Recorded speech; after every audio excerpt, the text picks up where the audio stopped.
This episode is brought to you by Nordstrom. Whether you're packing for a vacation or dressing for a wedding, Nordstrom has head-to-toe looks for wherever summer takes you. From swimwear and bold color to romantic florals and dresses that make an entrance, find the right style for every unforgettable moment. Shop new arrivals from brands you love like Farm Rio, Free People, Vince, Wait, and Stod. Plus free shipping and returns and styling help whenever you need it make it all so easy. Shop now in stores at Nordstrom.com or download the Nordstrom app.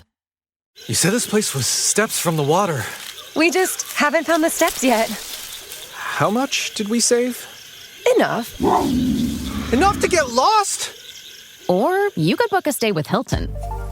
Welcome to your oceanfront room, just steps from the water. The Hilton sale is on now. Book on Hilton.com or the Hilton app and save up to 20% to get the stay you expected. When you want savings, not surprises, it matters where you stay. Hilton, for the stay.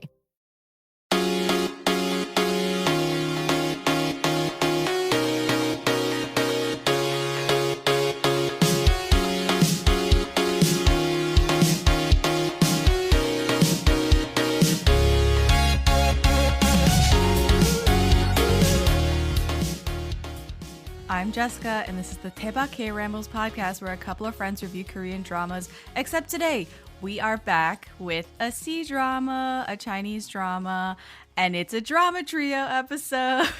I got Caitlin with me, and I got Liliana with me. How are you guys? I'm good, thank you. How are you guys?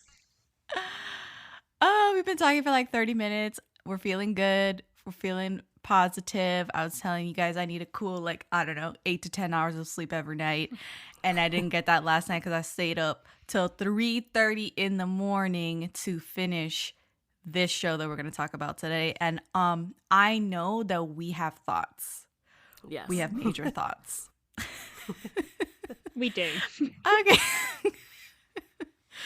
Oh, we got to talk about this show. Okay, so I don't know, do you guys want to talk like what y'all been watching for like a hot second, or? Sure. All right. Yeah. So I know that I'm traveling a lot this month, so I took it upon myself to empty my current watch list.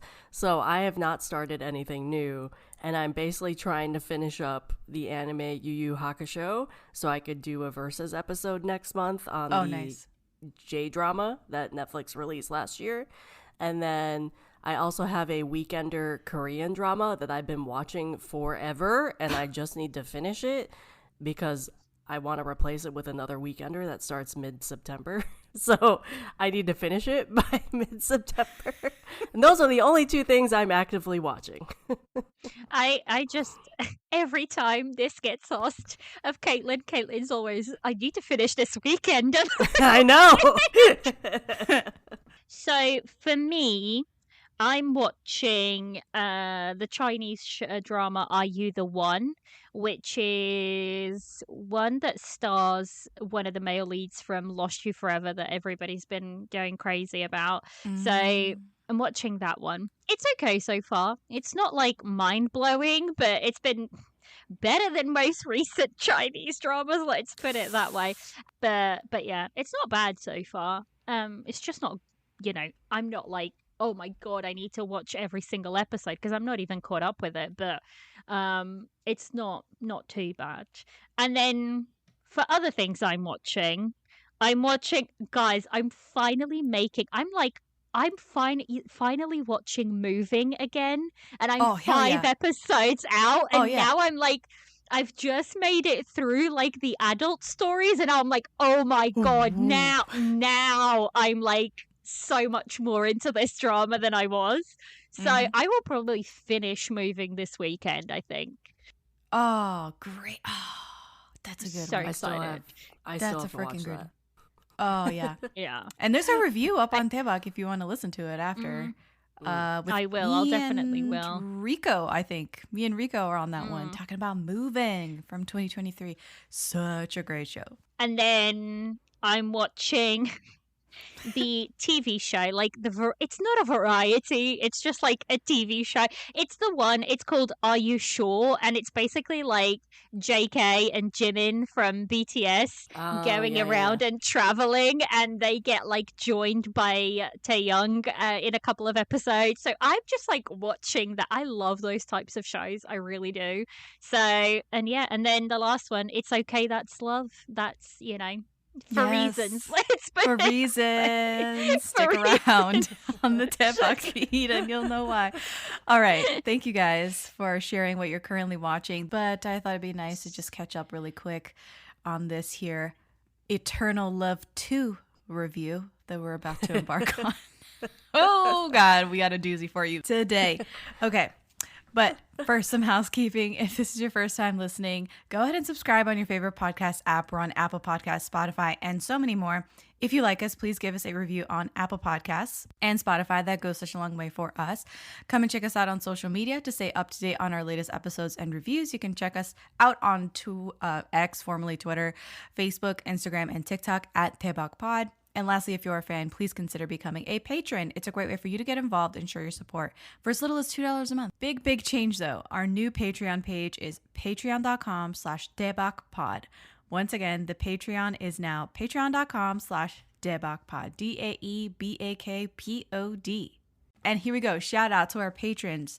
Janet, Curtis, Bale, CD, Alana, Grace, Lorna, Sammy, Caitlin, Julia, Michelle, Tenmei E, Aaron, Marta, Delphia, Maria, and Kelly. Love you guys. Okay, so we're going to review the Chinese drama Eternal Love 2, aka Eternal Love of Dream, aka 3 Lives, 3 Worlds, The Pillow Book.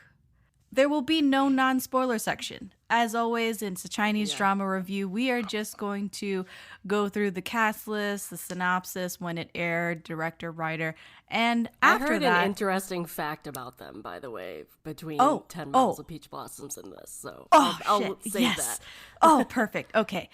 And so after we get through all of this, we are going to get into, of course, like our thoughts and general thoughts, but really, everything's on the table. We are going to spoil the show. So if you have not watched Eternal Love 2, aka Eternal Love of Dream, aka 3 Lives, 3 Worlds, The Pillow Book, then please watch the show and come back, or don't watch the show and keep listening. It's totally up to you. So here we go. The My Drama List synopsis for this show reads, Queen of Qingqiu by Fengju is the only red 9-tailed fox in the world.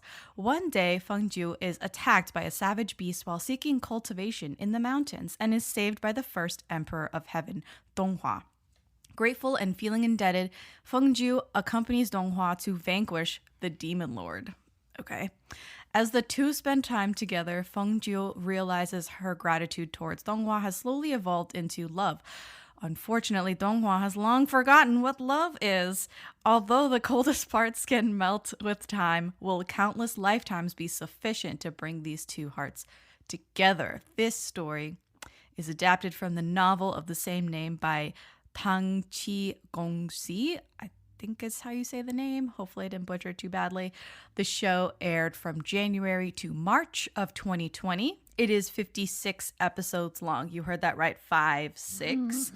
Very near to the first Eternal Love, 10 Miles of Peach Blossoms show, which was also, the episode count was in the 50s. So the director of this show was Chu Yui-bun. And this man has directed everything like Ashes of Love, Hot-Blooded Youth, Skate into Love, The Long Ballad, The Blue Whisper, The Starry Love, The Story of Kuning Palace, Moonlight Mystique, Blossoms in Adversity. A really stacked resume. I see your face, Liliana. You're just like, yeah, because there's so many good shows on there. There's so many good shows on there, and especially one of them it being Moonlight Mystique, which is like one of the most anticipated shows for me. So I'm just, this director does really good stuff. Yes, I think Caitlin has a recent review up for Blossoms in Adversity on her No Sleep for Dramas podcast. If you've watched that, or if you want to listen to her thoughts on that, please do. The story of Kuning Palace has an episode up on the Tea and Soju feed. Mm-hmm. The Starry Love, me and you, Liliana. Like We did. That was We a two-parter, I think. That's on your It feed was. if you want to listen to us talk about that one. And Ashes of Love, pay attention to the drama trio because that will definitely be coming down the pipeline. But the long ballad, I have to pause here because I was about to say, are we going to talk about that? No, we have to talk about this. We have to talk about it. So what happened was the whole reason why we're covering Eternal Love 2 is because I had originally planned for us to watch The Long Ballad, another Dilraba show. I wanted us to watch a Xianxia for season 5 of Daebak, and I thought, oh, great. I had heard great things about The Long Ballad, and it was a pretty recent show, you know, within the last 5 years or so. So I picked it. And both of you started the show before I did. We did. And I think you guys got like 10 or so episodes in, and y'all were like, this show sucks. This ain't it. We need to rethink this. Yep. And basically, Let's be honest, though. We started it because of Wule, not because of Dilraba. Oh, yeah. No, Wule's in it, too. I have to add that. Oh, you're totally right. Wule's in it as well. Huge reason why I picked it as well. And you know what? Oh, my God. Thank you so much for bringing up Wule. That was a huge reason why I picked it, not just Dilraba, but Wule, because I put out a poll on Instagram, like, what do you guys want to see more of on Daebak for season 5, yada, yada, yada. And someone said more Wule shows because I had covered Love Like the Galaxy. Yeah. Right. And I was like, okay, bet. So I looked at Wule shows, Long Ballad came up, and, you know, I had been wanting to watch it. The same old story. It didn't work, basically. Like, we basically cut it. It had a short audition of like 10 or so episodes, and y'all were like, no. So I went back to the drawing board because I still wanted us to do a drama trio episode on a Xianxia, but Xianxias are notoriously really fucking long, okay? Like a lot of episodes, and it's only recently that they've dropped the episode count to 40 due to censorship mandates. And I was struggling. Then, because we had already reviewed Eternal Love, 10 Miles of Peach Blossoms, that was the very first drama trio episode on the Tea and Soju feed. We thought, let's come back and do Eternal Love 2. This was like a perfect, like, oh, let's keep going with it. Because we had already said, like, we got to watch the sequel. We got to watch Eternal Love of Dream. And so here we are, folks. And I had no idea that the director also did The Long Ballad. So when I saw that on his resume, I was like, oh shit, he's done quite some work here. And it's all connected and intertwined. But yeah, he did have a co-director on this, Yang Xuan. This director hasn't directed as much, but I don't know if you recognize these shows. Sword and Fairy 4, As Long As You Love Me from 2020. Yeah. Okay. Yeah. You're like nodding, like, okay, yeah. Yeah, Sword and Fairy, wasn't it? Yeah. That's what happened. Okay, so the writers, it's got 3 screenwriters, Hu Yating, Huang Shanshan, and Liang Zhenhua. So 2 ladies and 1 guy. And I think the guy really has the most resume out of all of them. He's the one that's been working more than the other 2. I don't know if you recognize any of these shows. We don't have to go into any of these if you guys like don't even recognize. I really want to watch the Ingenious one. And I'm also curious about Stormeye, but all right. Yeah. And there's think more I've where that came watched from. it. I think you did too. I think I've watched the Ingenious one. Yeah. It stars the girl who played the BITCH from 10 Miles of Peach Blossoms. Then why'd you spell it out? Because you don't swear on your podcast. I totally swear. Well, Definitely swears. well, either I think way. I've sworn already as well. Okay. Anyway. Let's just spell out all the swear words in this episode. This show, Eternal Love 2, stars Dilraba Dilmurat. She plays Bai Fengju / Aranya / Consort Chen. She's our female lead. She's been in about 24 shows. She's had a long career. She debuted around 2013, 2014. So she's been in the biz around a decade. And she's done shows like Diamond Lover, obviously Eternal Love from 2017. That's where we first saw her play Bai Feng Chu, this character, the King's Woman, the Flame's Daughter, the Long Ballad from 2021, You Are My Glory, The Blue Whisper, Prosecution Elite, and The Legend of Anle from 2023. You guys like Dilraba? I think we all like her. Yeah. Yeah, she ended up on our list, didn't she, of the She did. Hall of Fame. Yep. So, Yes. Yep, she's great. She's beautiful, very talented. Her co-star is Gao Wei Kwang. I think is how you say his name. He plays Donghua Dejun. Or Vengo Gao. Yeah, Vengo Gao. So, Emperor Donghua Dejun / Chen Ye / Xuan Ren. I think there's one more name in there that they're missing. I don't even know. Okay. So he's the male lead in this show.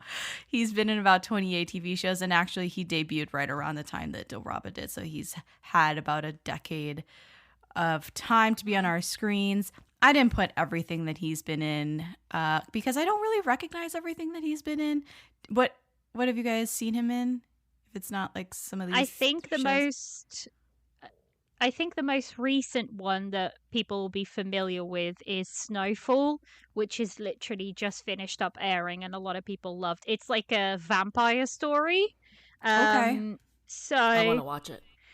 So yeah. So but I haven't watched it. He's also really famous for his Candle in the Tomb role, which he's great in that.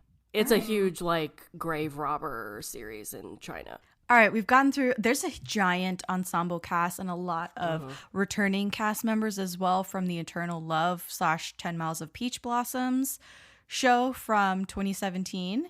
But there also isn't either. Oh, I yeah, mean, that's there's one of the things that like weren't there's a returning. lot of stuff that's recast, that like people that were recast as well. Yes. But I mean, this is a different director than Eternal Love, 10 Miles of Peach Blossoms. These are different writers than 10 Miles of Peach Blossoms. And this is a different novel than 10 Miles of Peach Blossoms as well. So I was reading some of the comments in MDL, the reviews, and they were saying the production team didn't have the rights to adapt Pillow Book for the 10 Miles of Peach. I had. Yeah. So that's, I mean, we'll talk about it. But anyway, we're at the point where I'm going to ask you guys what the hell you thought about this show. Ready to soundtrack your summer? With Red Bull Summer All Day Play, you choose a playlist that fits your summer vibe the best. Are you a festival fanatic, a deep end DJ, a road dog, or a trail mixer? Just add a song to your chosen playlist and put your summer on track. Red Bull Summer All Day Play. Red Bull gives you wings. Visit redbull.com/brightsummer ahead to learn more. See you this summer. Girl, winter is so last season. And now spring's got you looking at pictures of tank tops with hungry eyes. Your algorithm is feeding you cutoffs. You're thirsty for the sun on your shoulders. That perfect hang on the patio sundress. Those sandals you can wear all day and all night. And you've had enough of shopping from your couch. Done hoping it looks anything like the picture when you tear open that envelope? It's time for a little in-person spring treat. It's time for a trip to Ross. Work your magic. And just as an aside, did you know there's a special episode? Because I did not. Oh, it's apparently like one of those very, very short 2-minute ones. It's on Oh, I WeTV. see. Okay. Yeah, so it's probably nothing huge, but literally it just came up as I was, scrolling through.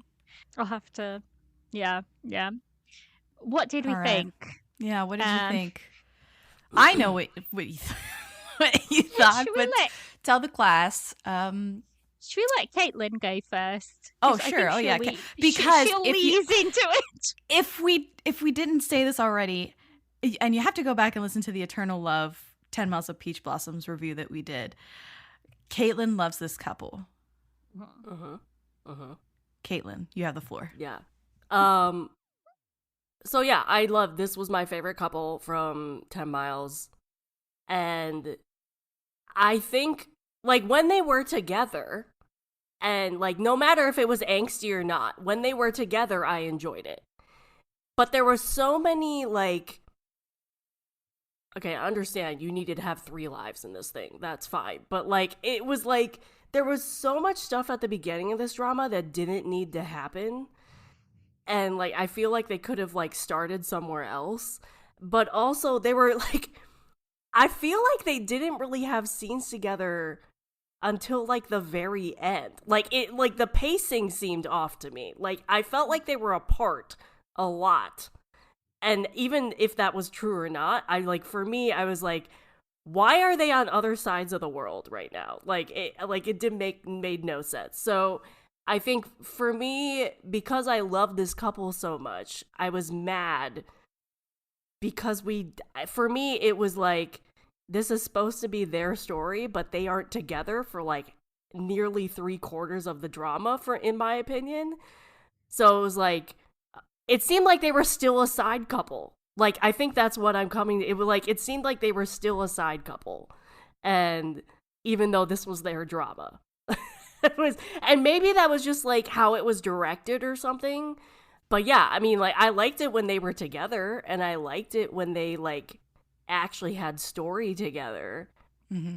But there was just too many side stories and too many side characters, and like, none of really the side stories really mattered overall, because there was like no conclusion with them really. Mm-hmm. Mm-hmm. So I don't know. I think it was okay. Like, I don't think it was a horrible drama, but I think it could have been so much better, and it also was way too long.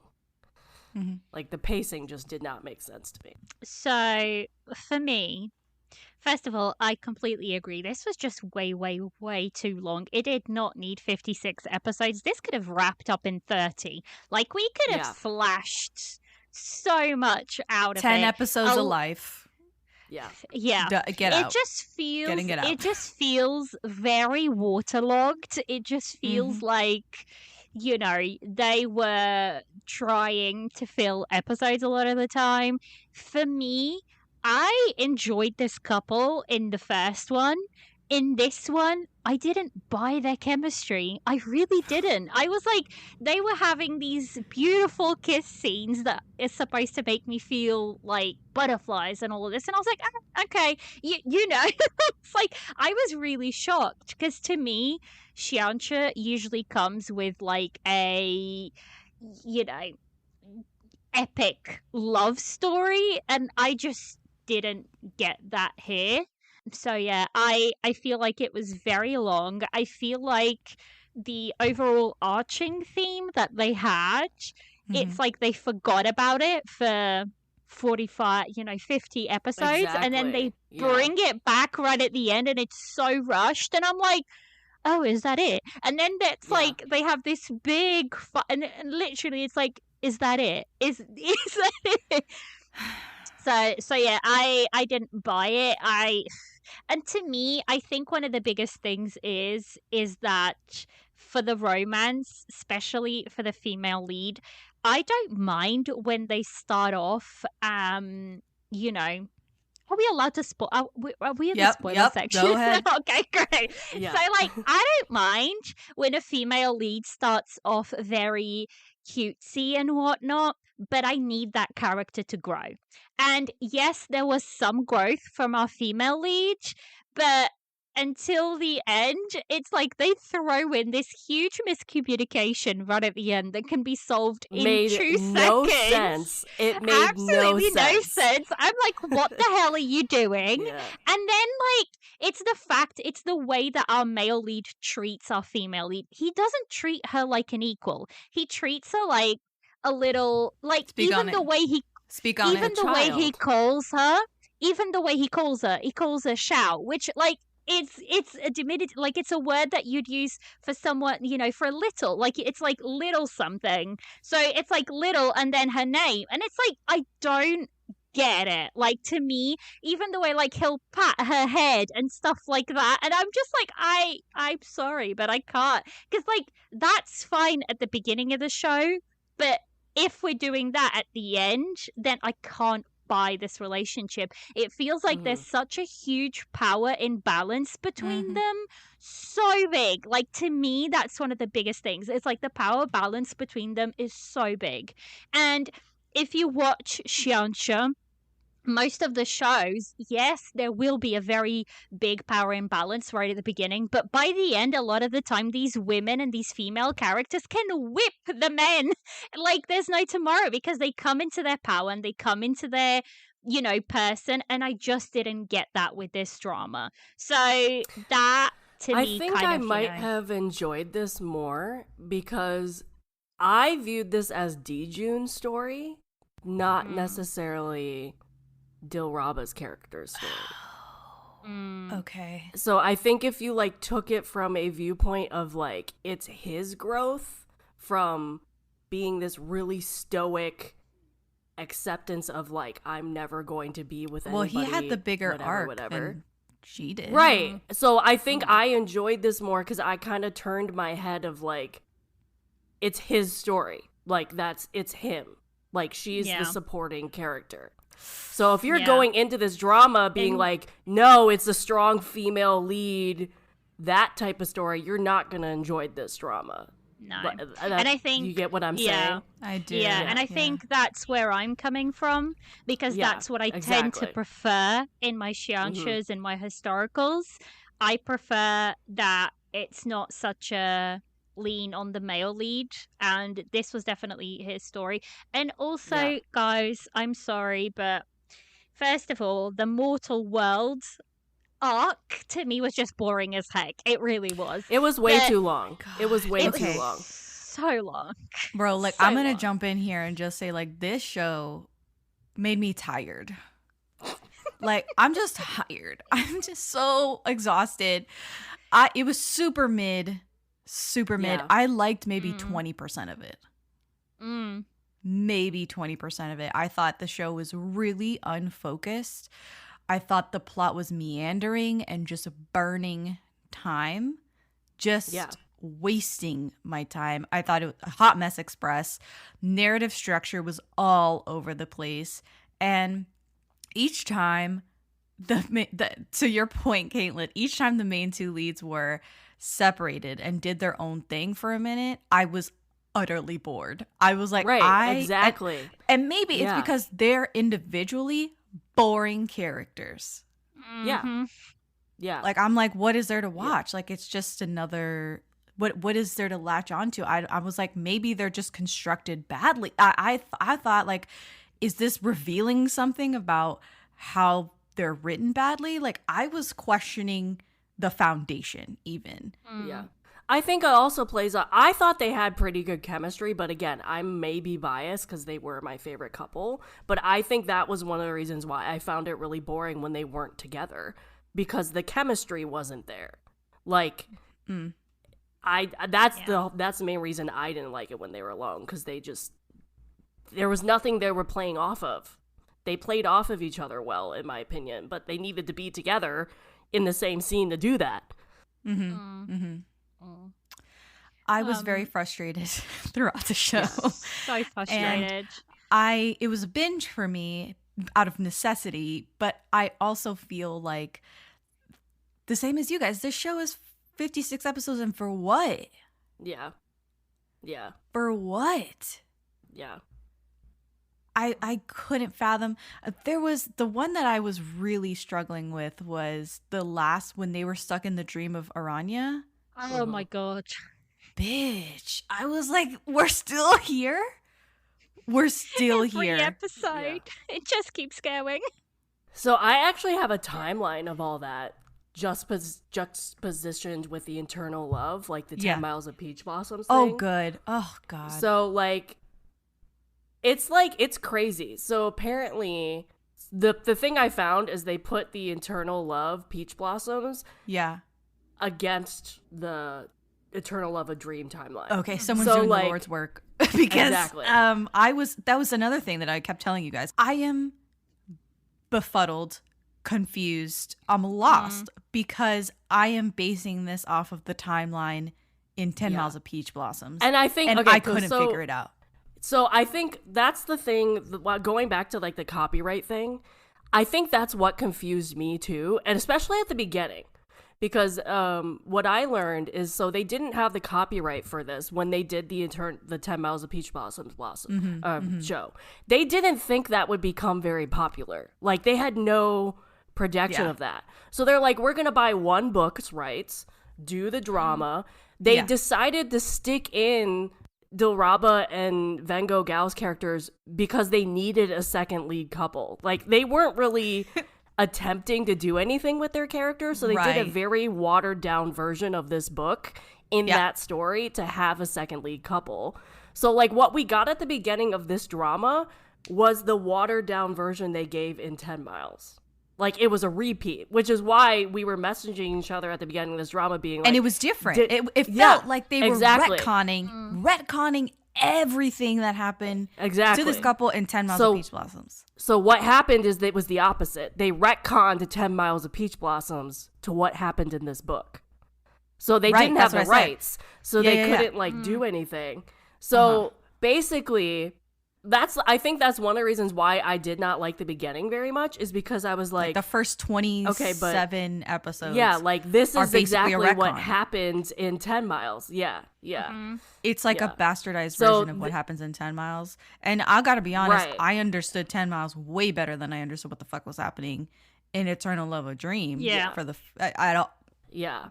Sorry, but like, that was better storytelling, I guess. There's stuff that happens in this timeline before even Peach Blossom started.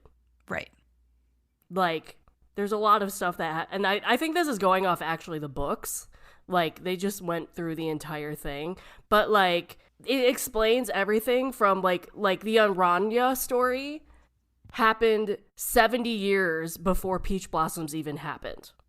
So, like, there was nothing happening in the Peach Blossoms show. Aranya was way before that. So Aranya timeline happened. That doesn't make any sense because that's 300 years. Aranya only lived for like 300 years. Right.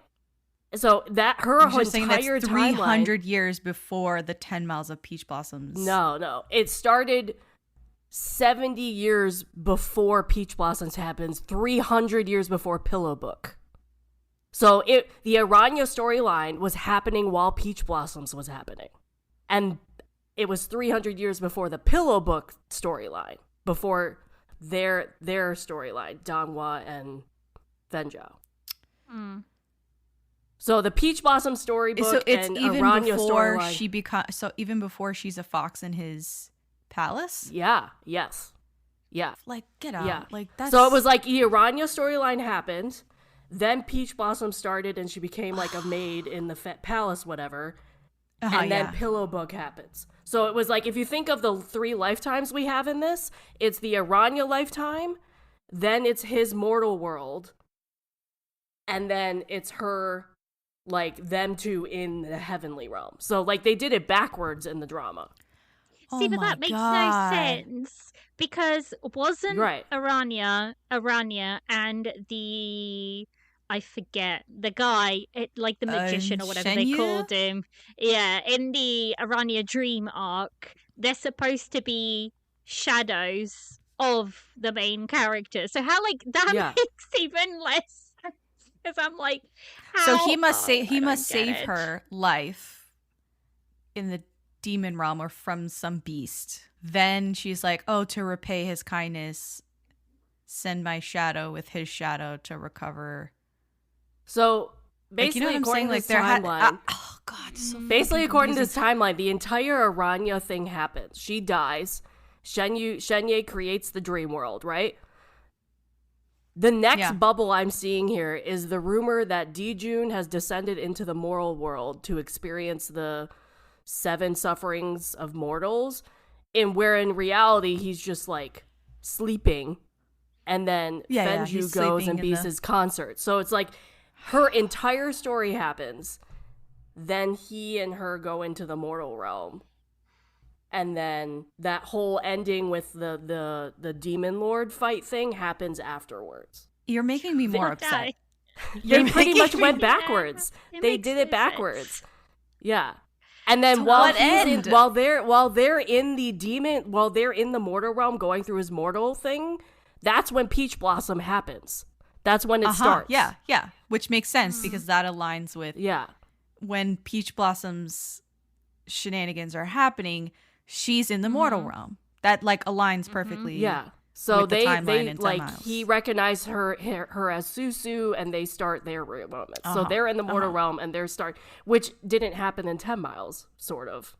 Didn't. Yeah. So essentially, Eternal Love a Dream did it backwards. It's maddening. Which is why it was confusing. Oh my god, I'm so mad. You're making me so mad. Yeah. I have no words at this point. It's bad writing. It's bad. Because essentially bad what writing. the Pillow Book the Pillow Book story starts after their wedding. After Bai Chen and Yu Hua's wedding, which they did in episode 25. The wedding. So that's when the Pillow Book story starts. So basically, we could if we look at the drama, episode 25 is essentially when this book starts. So it didn't need to be 56. So 1 to 24 was basically 2 lifetimes that we didn't really need in total. I'm just so mad. Yeah. Okay. Let's because the timeline in the show is he saves her in the demon realm. It's messy. It's just done so choppy. Yeah. She becomes a maid in Donghua Dijun's palace in the heavenly realm. They have this weird fight with the demon lord lady in the 10 Evil Lotus Land thing, and she shows up as a fox because she gets conned out of her foxtails. He thinks she's an ordinary fox and now begins her time as a regular ordinary fox pet in the heavenly realm. Then we get the mortal realm trial. At first, I didn't think it was real. I woke up to this blinding light, and I was transported to another place. Pluto TV. Then I heard a voice. Come with me if you want to live. There were thousands of movies and shows, and they were all free. The truth is ours. It's just so beautiful. On Pluto TV, free streaming of Terminator 2, Fringe, Arrow, The 100, and The X-Files may cause excitement, loss of sleep, and sudden belief in extraterrestrials. No credit cards or alien encounters necessary. Pluto TV. Stream now, pay never. Bonjour, compadre. It's the Priceline Negotiator. How do I negotiate so many great travel deals? My greatest gadget. The Priceline app. It's got hotel deals, flight deals, rental car deals, all of those deals in a bundle. Deals, game day deals, concert trip deals. No one deals more deals than Priceline. Hold your horses, there's more. The app lets you filter hotels by neighborhood, vibe, star level, and amenities like pools and spas and beachfronts and... Wait, I'm not done. Stop cutting me off. Priceline! Like, this is the order it is in the show. Yeah. Then they're immortal again, and then they get sucked into Fanyan Valley, and then you get the Dream of Aranya. Yeah. The end. I'm frustrated. Oh it's my just so gosh. messy. Writing wise, this was just a hot mess in all its glory. Because a lot of it makes no sense, and there's events that even happen in 10 Miles of Peach Blossoms that they don't pick up, or it doesn't happen at all. For example, she's meant to be leader of her tribe, isn't she? I was That waiting never for gets that. Picked up. I'm like, is she or is she not the Queen of Qingqiu? Yeah, that was the arc that I was really, really hoping would happen. I would have loved for her to become the leader and kind of but no.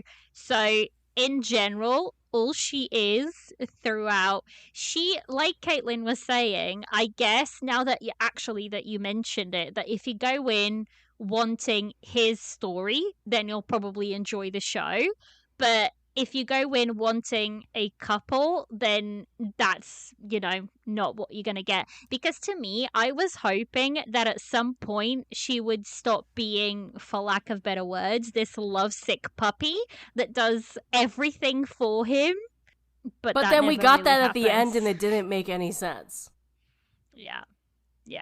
Because all of a sudden she's pregnant and she goes off and that's it. And The I'm love like, child. The love child in dude. the last 10 episodes. I was like, oh my gosh. It just makes no sense. Because, like, the misunderstanding is stupid. It's stupid. It's It so is so stupid. Okay, So let's stupid. take okay. stupid. So let's back it up and I guess like let's go in order. Is there anything you want to say about her time as a fox? Too long. Yeah, I agree. It was too long, and it was like one of those things, like, it was okay. Like, I didn't understand her thinking. Like, I did and I didn't. Like, yeah. Obviously, she couldn't turn back into human, so he wasn't gonna, like, realize that she was human, or, like, a god, or whatever. But it's, like, her sulking off and making assumptions about this, and I'm just like, dude. It's delusional. Yeah. It's the response of a kid, not of an adult. Exactly. Yeah, exactly. And the thing is, also, I'm sorry, but are you kidding me? He's this all-powerful god, And he can't tell? he can't pick up on her spiritual power.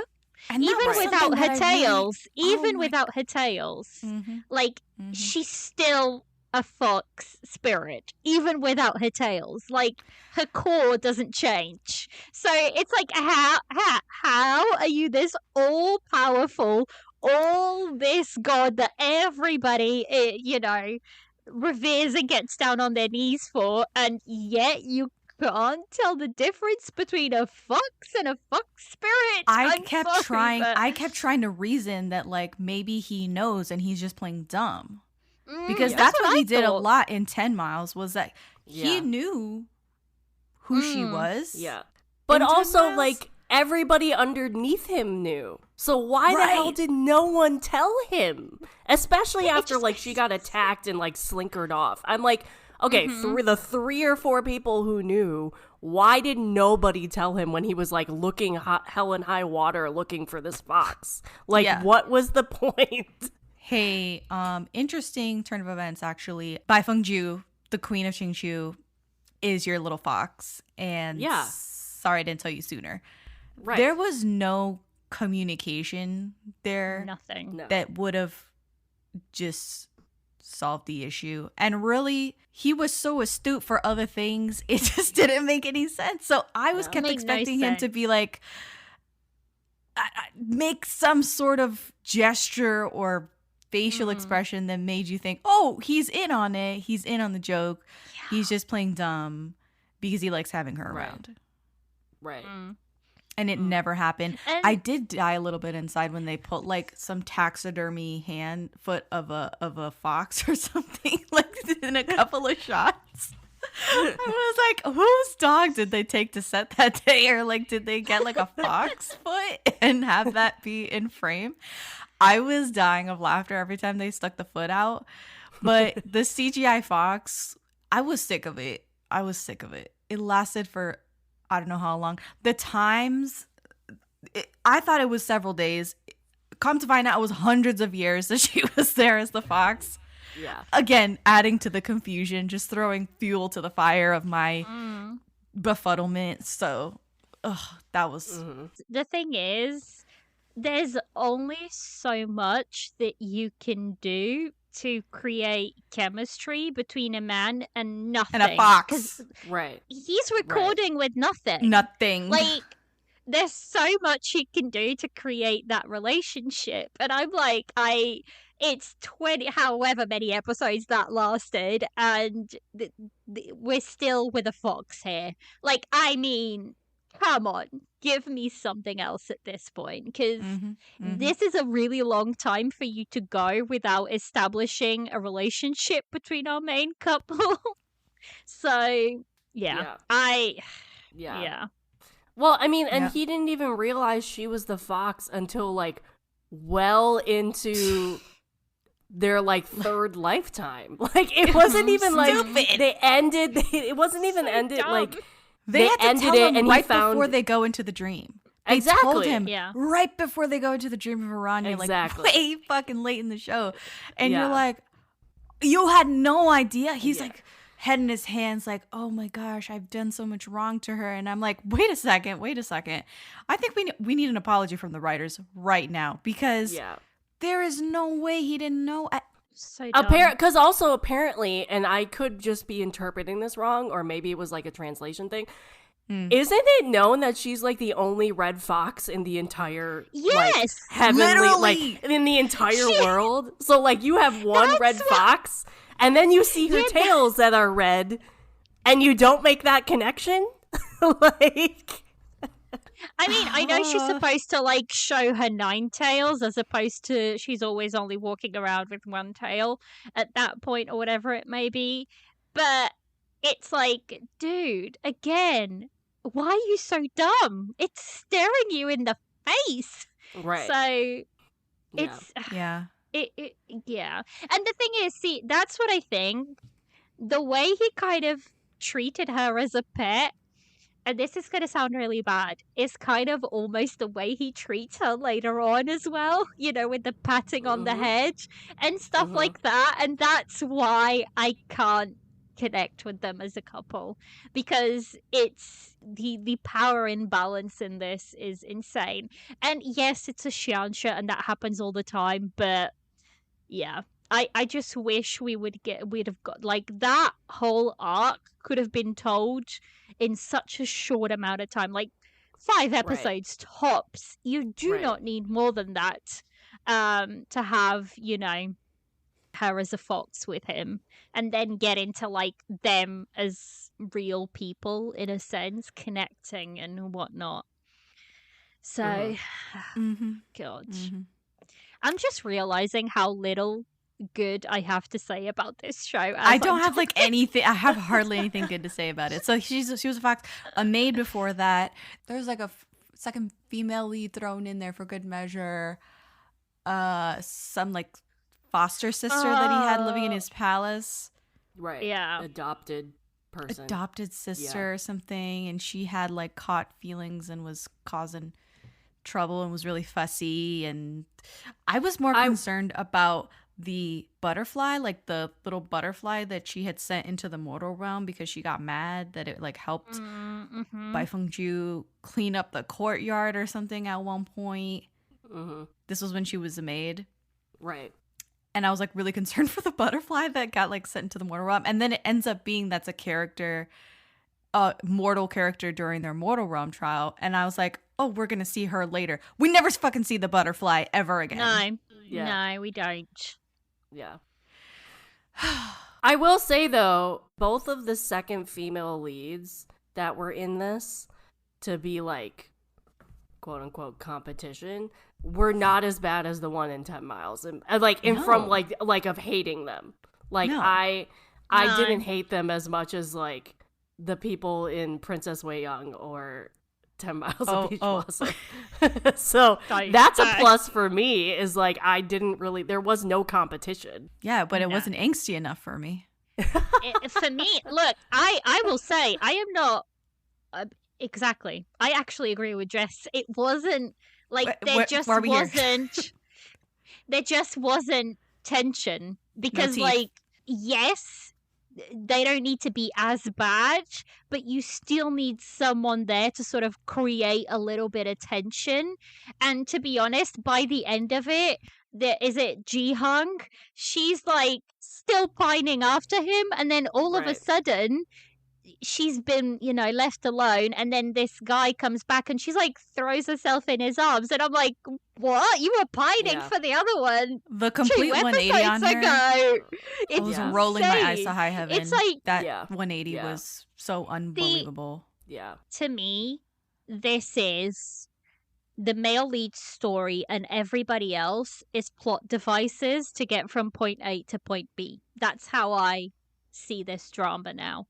Because it's like, even the secondary characters, if you want to use secondary characters, great. But develop them and make use of them. Don't make them just become thrown away. plot devices, because it makes for crappy storytelling.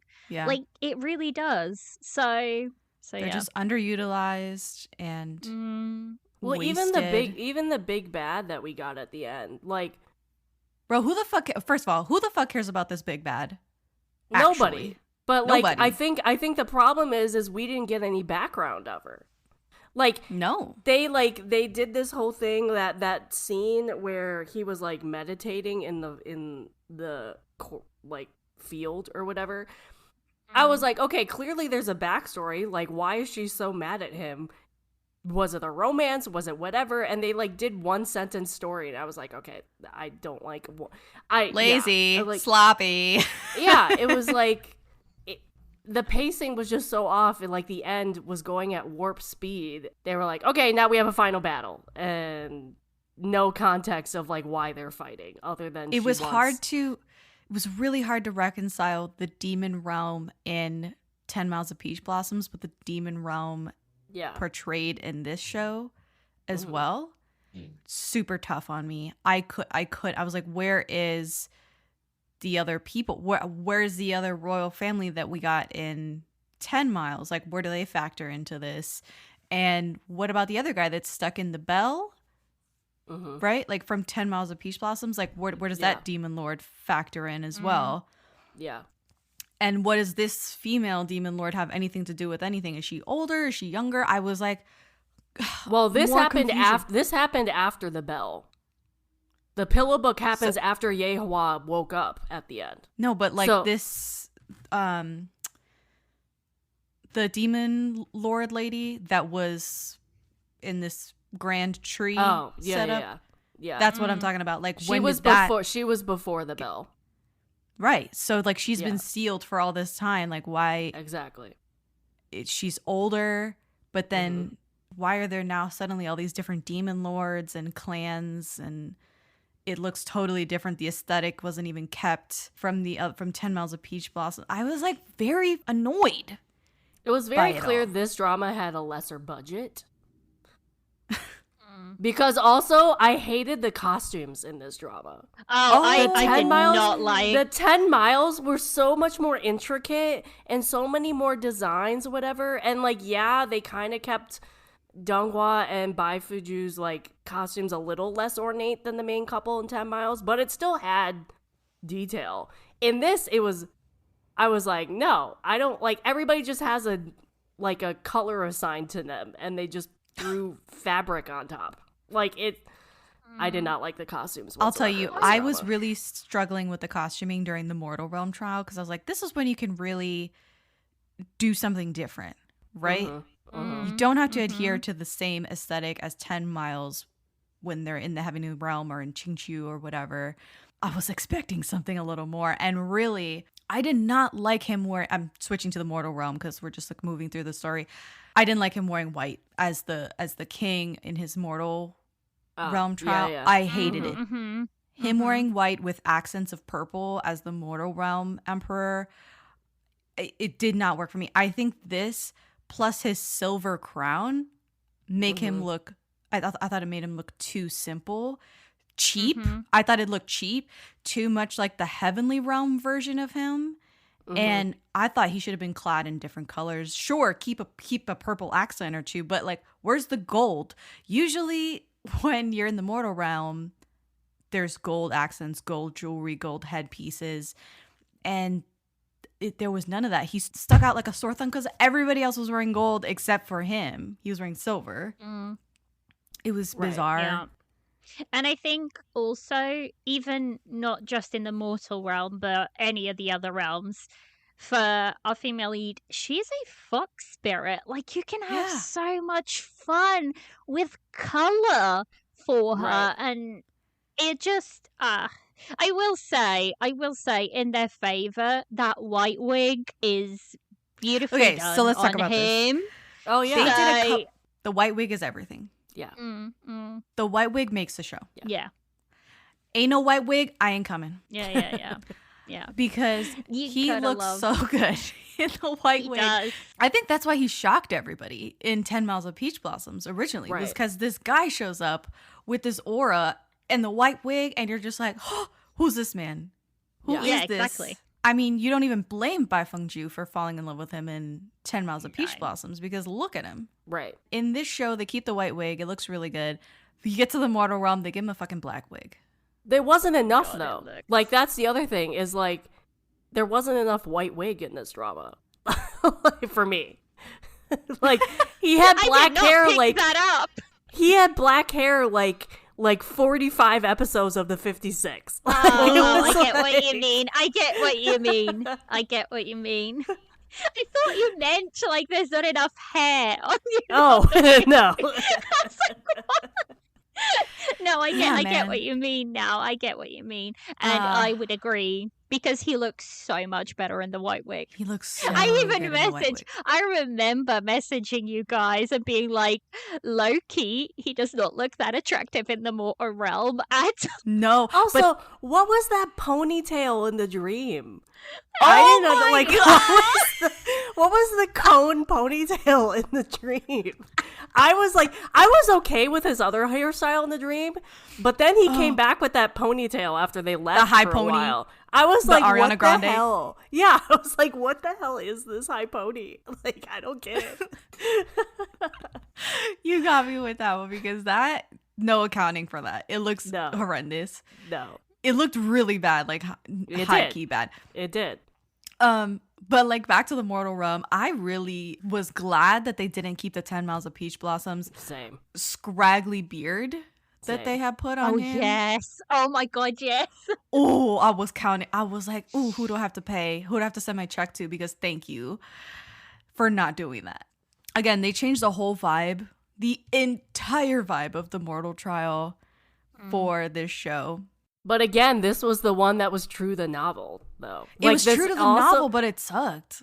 I know, but like, that's what like drove me nuts. Is like, after I found out that like 10 Miles was just a watered down version, and the fact that that was a better story than what was in the novel, was like, are you kidding me? I had this note here. She has more chemistry with General Ching-Ti in the mortal realm. Thank you. She does. Thank you. For me personally, I agree. Perfect. Yeah.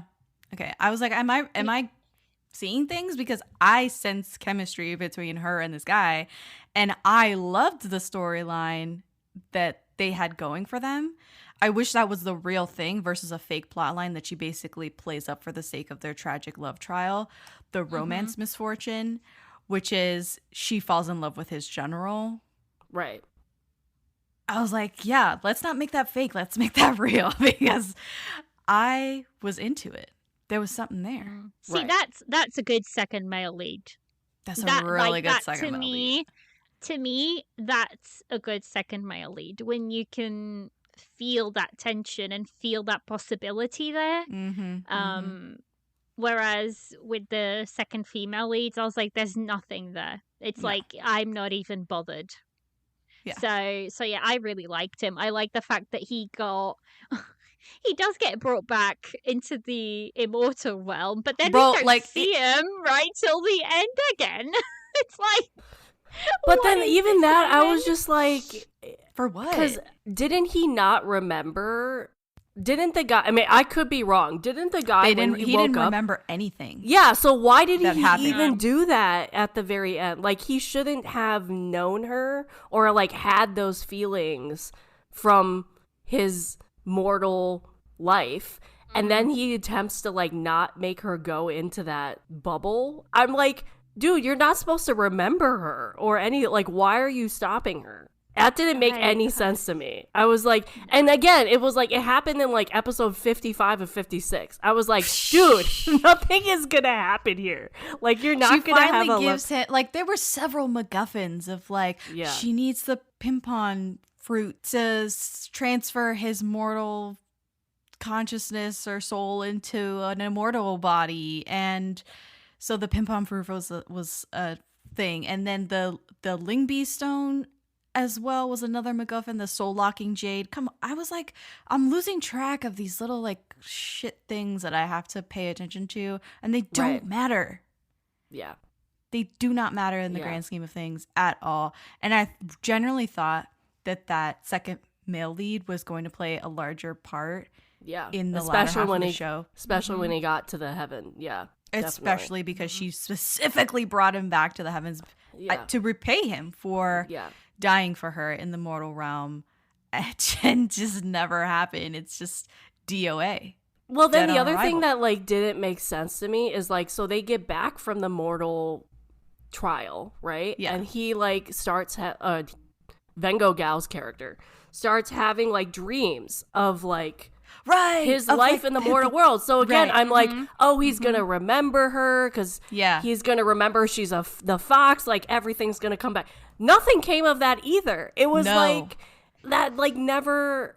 I was just like, there's so many things that were like brought up that were never talked about again. I know. Do you know what this drama reminds me of? So you're making an everything but the sink dinner where a little bit of this, a little bit of that, and that's what this drama is. There's just no It payoff. feels like, and also, did we say there was it just one screenwriter, or is it? Oh, there's three screenwriters, Yeah, and of course the novel that it's based off of.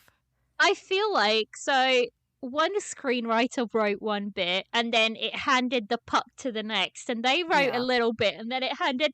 Do you know, like those relays where you kind of come in and you're doing like a food something and you kind of have to try and figure out what to do and what the other person did and you know nothing? Right. That's how I feel like these screenwriters did this show. It's like a, relay where you're trying to figure out what was done before you and trying to leave clues for the next one to pick up on, but it isn't picked up on. So yeah, there were a couple of things that I didn't like. One having to do with the end of the mortal trial, and one more general thing, which was at the end of the mortal trial, he dies of depression/heartbreak several years later. I almost fast forwarded through his death scene because I was just so over it. But yeah, they never said that he woke up early. Like he woke up too early, ended his mortal trial too early, and so that's why he didn't get back his full cultivation. Right. They never said that. And I was like, that's something that if you didn't watch 10 Miles of Peach Blossoms, you wouldn't know. Or if you didn't read the novel, the translated novel, you would never know that that's the reason why he wasn't at 100% when he woke up from the mortal trial. He was like only at 80% or something like that, 80% of his power. And it just didn't, I was like, that's important to me that the love was so strong, even if it wasn't like, as an audience, you're kind of like, or us three, we're kind of meh about the whole thing. It was such a strong love trial that he died of heartbreak earlier than it was fated or written for his mortal life. So, like, she killed him early, basically. Yeah, she did. Yeah, she did. I like, they never said that. And then second of all, they don't really dwell on the fact that he is so much older than her.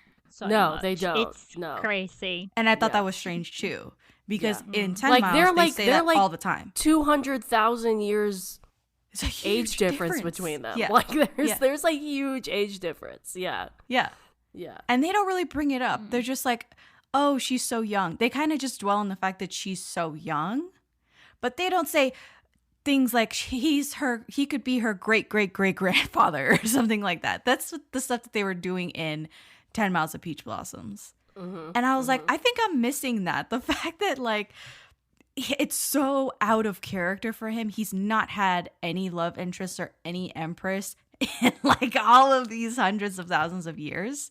Yeah. And he's so much older than her. Right. And the thing is, for me as well, it's like, how and what is it about her that has shaken him out of the fact that because like in 10 Miles of Peach Blossoms, it's explained that he doesn't have his like love threads or whatever it is. He gave those up.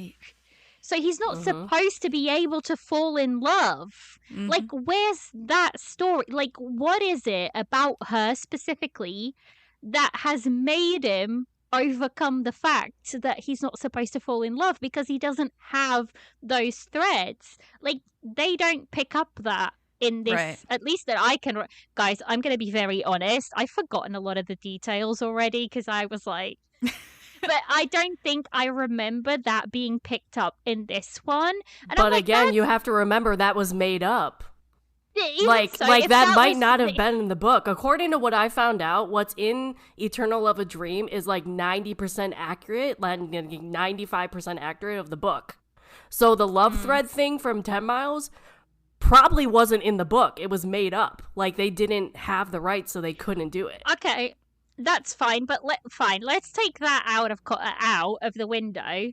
He's not been with anybody for thousands of years. What is it about her? Like, I wasn't convinced enough that she's so, like, you know, special or whatever, especially because she is so much younger than him. She's like a little kid, and then they emphasize that around him, that, you know, she even acts like one a lot of the time around him. And like I said, it's emphasized by him calling her like Xiao and whatnot. It's like, I don't understand. And I don't think they sold it well enough to me that this guy who's supposed to have never been in love or whatever, has fallen head over heels for her. Like, I think that's one of my biggest problems with this. And especially with like the Mortal Realm arc. The Mortal Realm arc is notorious for being, you know, the sucky part of every shiatsu. It is notorious for being like the bit that they lag on. Even like the greatest shiatsus out there tend to have that, you know, Mortal Realm slump. But even saying that, there is ways for you to be able to do a Mortal Realm arc well enough that it, you know, it's not. I think, like, top of my head, one that comes to mind straight away is like the Ashes of Love Mortal Realm. I really like that. But in this one, it's just like, it's the fact that the Mortal Realm is just like so slow, but that just seems to be the pacing of the whole show in general. And then it's like slow, and then in the last 2 episodes, it's like the writers realize they forgot all of these plot lines, and they're just like throwing everything in you know, this hodgepodge. I think for me, the biggest problem with this show is writing in general. Yeah. LinkedIn is pretty amazing at helping you grow your small business. We cannot make your email response time faster. We can help you sell, market, and hire in one place. We cannot help you find space for your 3 desk drinks. Why do you have 3? And while we can't help you find the perfect volume for your presentation video, LinkedIn can help you find the perfect audience for your business. Grow your small business on LinkedIn. Learn more at linkedin.com/smallbusiness. Good sleep is everything. That's why Ollie's Science Back Support is made with a blend of melatonin and L-theanine for both kiddos and grown-ups. So when your mind won't switch off, you've got something that can help. Your racing thoughts and restless nights won't stand a chance. Find Ollie Sleep Solutions for the whole family at ollie.com. That's OLLY.com. I don't necessarily think it's the acting. I think you can't act through a bad script. Like, no matter who is cast, I feel like the script is bad. It's bad. Right. It's going to be bad. So I think we're up to like episode 22 or something like that, because this is when Bai Qian gets married and Feng Jiu goes to visit her, and we get a cameo from the OGs in 10 Miles of Peach Blossoms. And I perked up. It was like somebody like gave me water in the desert. I was like, oh my God, it's my girl from 10 Miles. It's my auntie from 10 Miles. And I didn't like the wedding. It was so underwhelming. I thought we were going to see more. We didn't even see Yehua, like Mark Child, like didn't even come back for this role. He didn't reprise his role. Right. So that was a little, but apparently also, according to this timeline, the end where they like close up the bubble, Yehua and Bai Chen are supposed to be there. Like in the book, they were the ones helping out. But I would have loved that more. according to like scheduling and stuff, they couldn't come back for that scene. So like, also, can someone explain to me why our OG couple's kid is never with their parents and is always like being shipped off to everyone else but their parents? Everybody but Bai-chan and Yehua have babysitting duties for because they Aji. wanted to And, be like, together constantly. Oh yeah, true. Like yeah, also, we know that they're like. Was it constantly, just like, me? Was behind it locked just doors. me, or was that a girl playing a boy? No, it was a little girl. Playing Okay, a I girl. was like, I was so confused when I saw her for the first time because I was like, Me too. I could have sworn they had a son. Like, Me that too. is clearly a girl. Like, what is going on? And then I realized it was a girl pretending to be a boy. And I'm like, Yeah, oh, they okay. recasted Ali, obviously because the original child aged out of Oh, yeah, the role. totally. But why did But they do then an they actress? casted a little girl. Like, I know. Very clearly a girl, too. It wasn't like... Yeah, I was like, I was Especially- very thrown off by that when she came into the picture for the first time. Yeah. Especially because, they can cast a boy, because they did Yeah, so with, exactly. like, this, the kid Several right years at the prior. end. Yeah. Yeah. So, Right. Oh my god. So anyway, there is a quick engagement to Lord Sangyi where she signs the marriage contract while she's drunk, and because she thought she could move on with somebody who adores her. She gets this advice from her bestie, and Papa Bai, her dad, will not cancel the marriage. Yeah. And I was like, okay, we need to pause here because I think that her dad is abusive. There are so many instances of like, oh yeah, she did this and then she got a beating from her dad, or yada yada yada, and then she got beat up for several days from her dad. And it's like a constant cycle of she's being this cantankerous, mischievous fox, which is in her nature. Like that's across Xianxia, like fox spirits are mischievous. And he's like constantly beating on her and trying to get her to grow up. And he thought that her making her honor this marriage that she signed while she was drunk, and he knew she was drunk, that this would get her to kind of grow up quickly. Her marrying an upstanding young immortal like Lord C will like quickly make her mature into a good monarch. And I just have my notes like WTF, like in all caps. Right. I just thought that this was a red flag situation that the show sort of glosses over the fact that her dad is low-key a problem. Yeah. Lord C will not cancel the marriage, even after she gives multiple excuses that are all valid.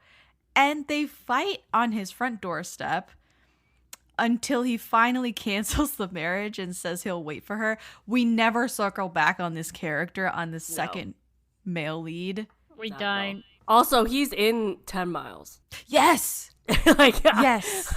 He walked up and I'm like, wait a minute. Wait. He's supposed to be like seeming or something. Like, he was one of like the two like Lovebird, like the gay guy, the gay uncles in Eternal Blossoms. 10 Miles. And I'm like, recycling actors. What? Okay. It just makes me more confused. Anyway, 24 is the marriage, Bai-chan's marriage to Yehua. And this is when I start to like buy in. 24 episodes into the show is when I finally start to sense a love story. Yeah. Which is when Pillow Book started. Love story. Oh my god. That's that. the thing, is like the novel started after the wedding. Like the first 24 episodes was not in the novel, was not supposed to be there. I'm just exasperated at this Me point. too. Really, yeah. I really am. And this is when you start to see a different performance from Vengo as well. Because he starts to smile, he starts to loosen up, he starts to pay attention to her. He's very intrigued by her. There's something about her that demands his attention. And maybe there's something familiar about her. We never kind of go into why he is so interested in her, other than the fact that she's sort of fun and different. Always there. In the marriage banquet, I think he smiles when she comes in with like a pot, like an orchid flower or something like that she brought into the wedding reception, and he yanks the flower pot from her. It causes her to like fall over and cause a little scene, and he's smiling at this scene that he's caused. He causes her a little bit embarrassment. He also pranks her when she's out doing the blind dates that Bai Chen sets up for her. And he's constantly around the area where she does these blind dates. Yeah. Which is like classic, Xianxia and C-drama fodder. But I liked the moment when he pulls up and she thinks that she's talking to her servant. Yeah. And he's just like having tea casually behind her. Yeah. That's a great moment. Yeah. He saves her from this fire beast thing because they were going to go watch a play at the top of a mountain, her and Ali. And suddenly there's a fire beast that's up there rampaging. He saves her. And he flirts with her. He starts to flirt with her aggressively. And I'm like, okay. I'm like, okay, give me more. More. Exactly. Yeah, more of this. Exactly. More of this. Yeah.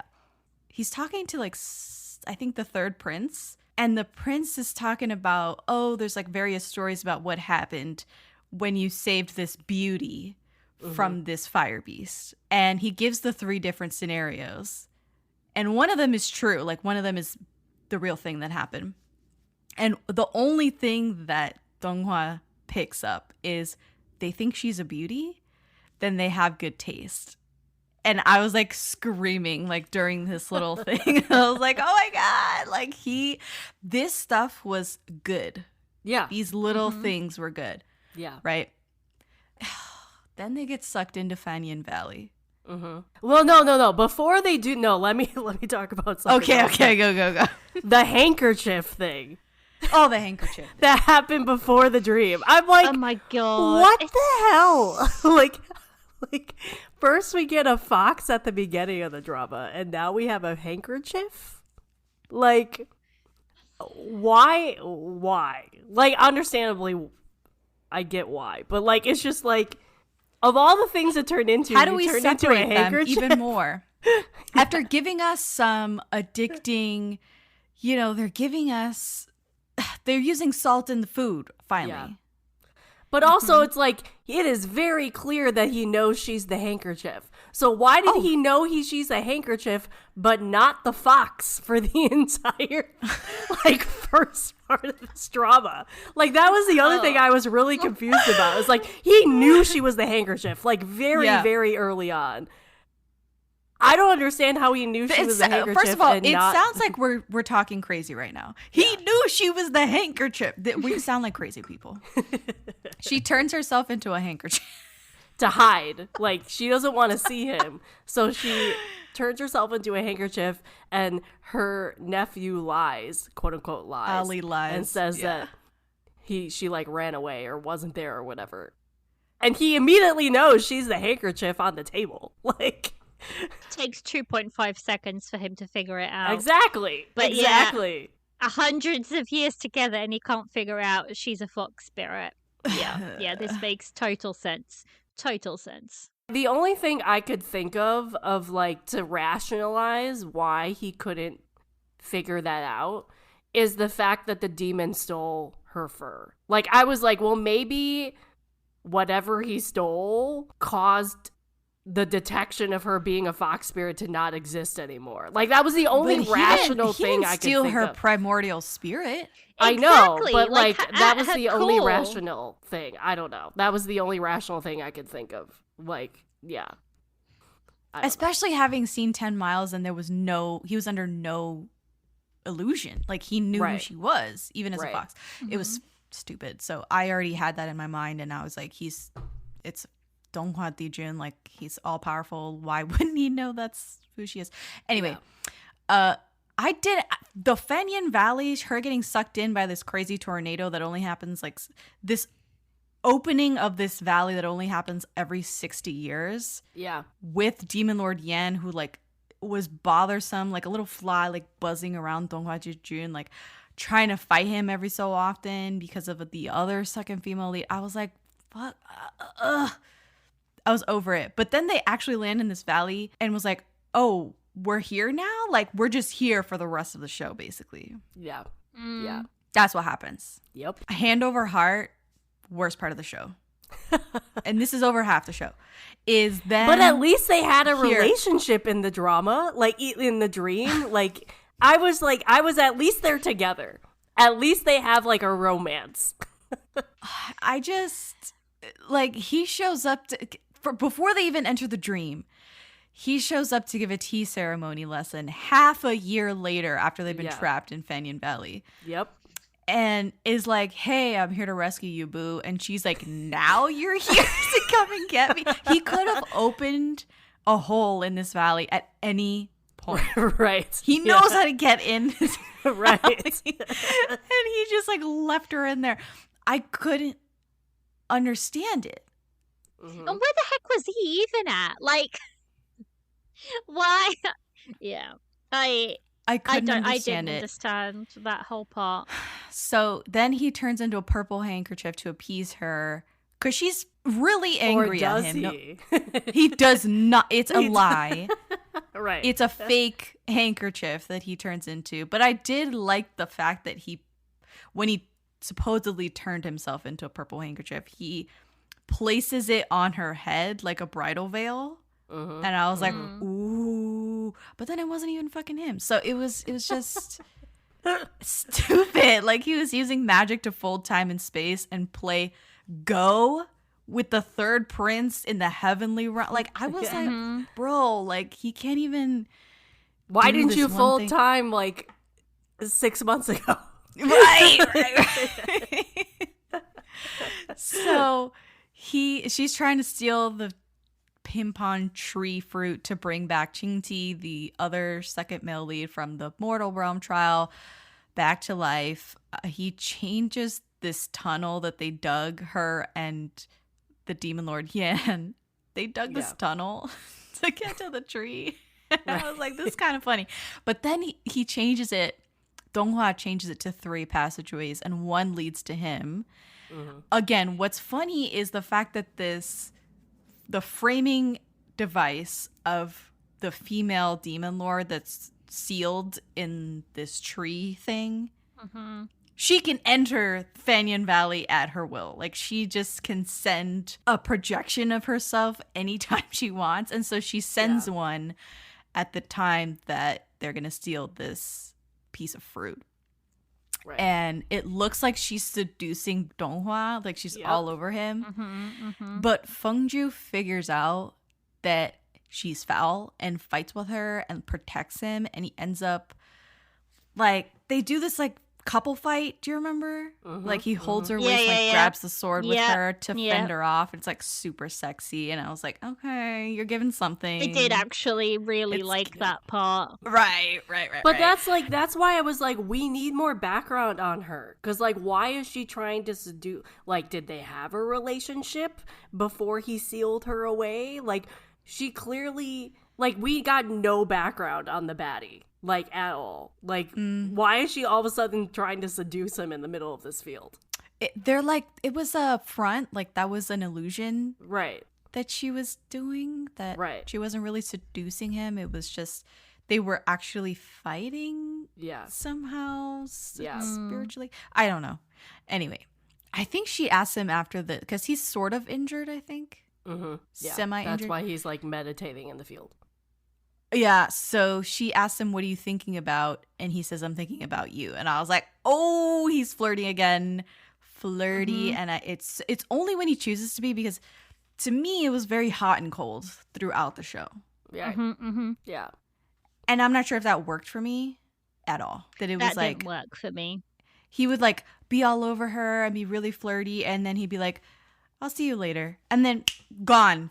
They would be separated. He'd go do his own thing. He would like forget about her for large swaths of time.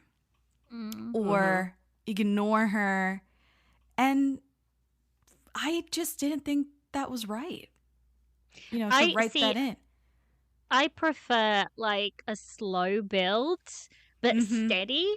Whereas this, we're on, we're off, we're on, we're off. Like, I'll give you something, and now I'm backing up, and then I don't know. But again, I don't think this was an acting problem. I think it was a writing problem.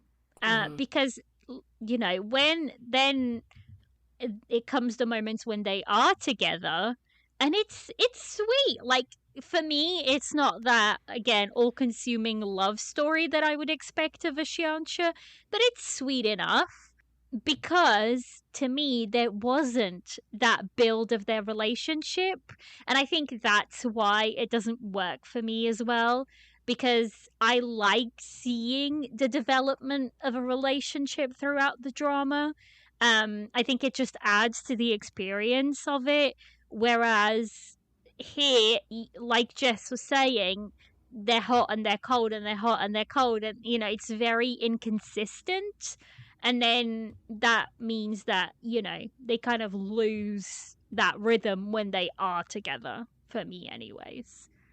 I don't think it bothered me as much as you guys, but because I mean, I think I also attributed that to the main couple in 10 Miles too, though, as they were like that, like not as drastic, because obviously Vengo Gao's this is very drastic. It's like not as drastic, but I think I saw parallels between the two, so I don't think it bothered me. I can't say that I did. Guys.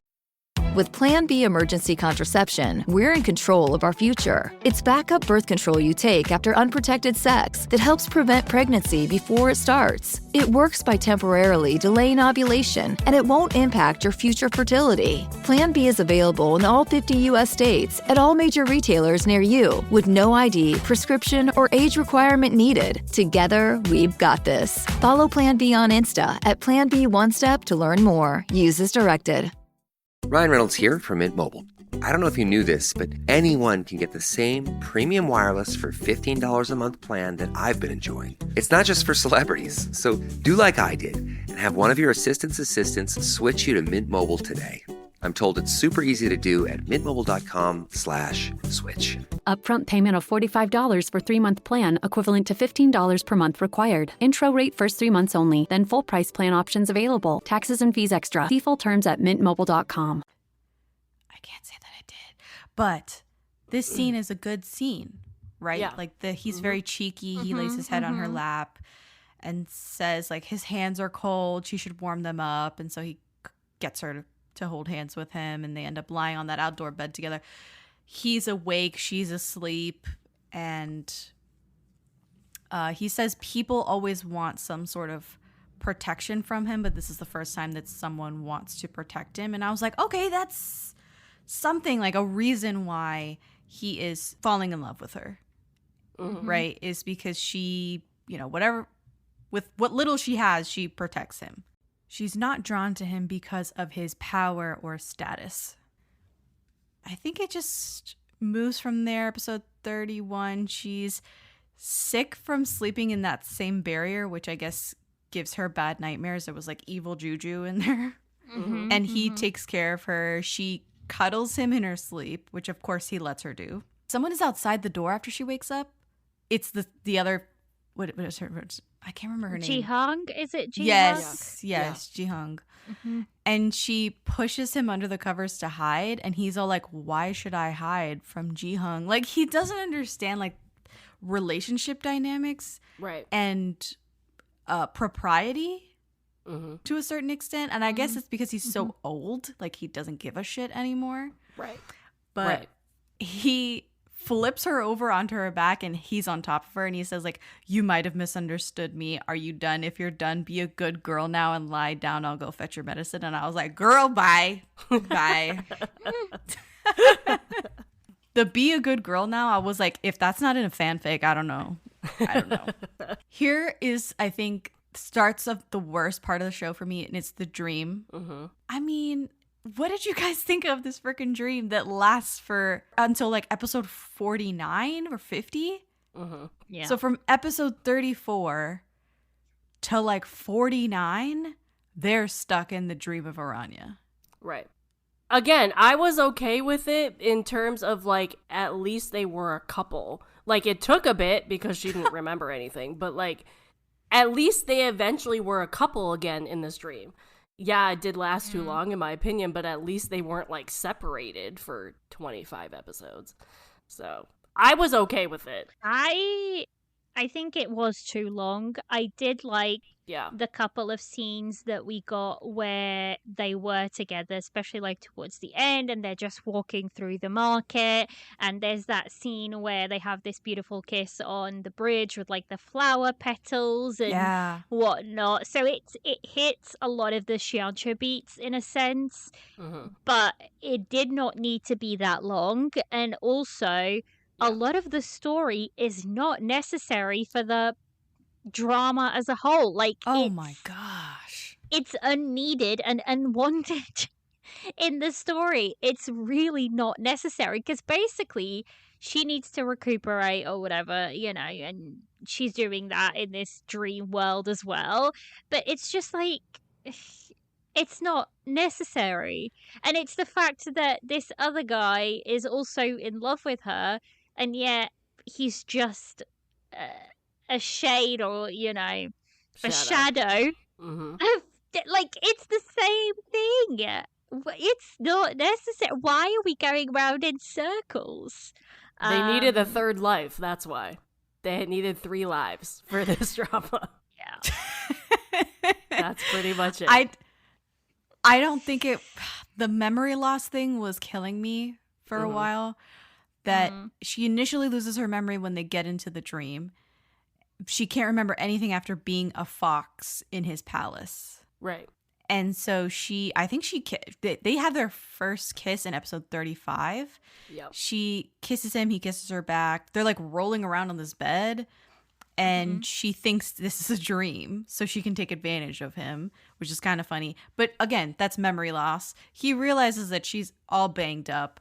Her cultivation's a mess. She needs to recuperate. So he takes her primordial spirit out of her body and puts it in some other character, like non-playable character, in the dream so that it can, you know, do better.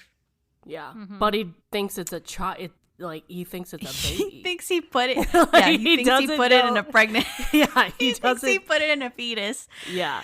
And that's not what happened. She gets absorbed into Aranya's body. Fengju's real body is put in like a Snow White ice casket in a lake or something, just waiting to be reunited with basically her soul. And the rest of the dream carries on. And this Aranya, who has obviously looks just like Bai Fengju, this character has no memory at all of who she is, where she came from, anything at all. Like they're calling her Aranya. They're telling her she likes snakes and bathes with snake oil and has a pet snake, like all these things, and nothing is clicking. She's deathly afraid of snakes, and none of her backstory is seeming like her. I was like, oh, we're back here. Yeah. It's like 2 steps forward, 10 steps back, and that's how the whole show felt to me. Right. Even though wasn't she supposed to be also a shadow of Dilraba's character that was sent to protect? So long to reveal, and it was just this big exposition dump when it finally happened. They took 155,000 years to create this special magic mirror, very Snow White, and it ended up telling them what the hell happened in this world. What's the truth behind Aranya's mysterious death? Right, 200 years ago she died. How did she die? What was her backstory? These like side quests were slowly killing me. And these small conversations that were really complicated, and I was like, I don't think I'll need this information, and I just dumped it from my mind. This was what created these shadow people of Aranya and Shenyu. Like, that is how they were created. was these conversations that happened early on in the show of Yeah. like, I think we should send his shadow into Fenyan Valley and like it'll help with protecting Miaoyi Chasm and yada yada yada. And I think we should all take oblivion water. And I was like, that seems kind of like Deus Ex Machina to me, but like, okay, whatever. Right. And I remember rewinding that part and being like, what the hell are they talking about? And trying to figure it out. And I was like, I don't know, whatever, it'll come back later. And I'm telling you, episode 34 through 49 or so being that all based on that quick and dirty interaction. Yeah. And Fengju also saying, why don't you send my shadow too, like to keep him company or whatever. I was like, this is the worst writing, some of the worst writing that I have seen in a long time. Also, that whole like conversation of her volunteering. Oh yeah, did not happen in the book. Of course it didn't. The god of the underworld, the guy with like the swirly thing that was resurrecting the body, he came to her and was like, yo, this dude in this dream, Shenye, like doesn't have a past or a future. Do you want to go investigate that for me by giving me your shadow? Like, it was him in the book who instigated that. Like, it was like, I was like, what? See, but I would have preferred that. I think that Exactly. would have sounded much better than her, again, being the lovesick puppy and like, oh no, let my shadow go to his as well. And it's like, here we go again. I also didn't think it worked that Dijin was so jealous throughout these episodes of His own shadow. His own shadow and her master, Sumoye, I think is his name. Yes. Yeah. I just didn't buy it. Didn't think it worked at all. If anything, it made him seem like a red flag. That I he was so okay. I mean, overtly I guess jealous. I was okay with that. I think they could have gone deeper into the fact that she felt such a connection to Aranya. Yeah. Yeah. And was feeling like she was reliving her life in a very, like her feelings are my feelings type of way. But they just touch on that ever so slightly that like she just felt pity for Aranya. Yeah. Versus, I'm losing my sense of self type of deal. Right. Which I think would have been way more compelling. Right. Yeah. And they kind of touched on that, but yeah, they didn't go into depth. There was an interesting conversation that she has with Sumoye when she still doesn't have her memory. It's kind of coming back little by little.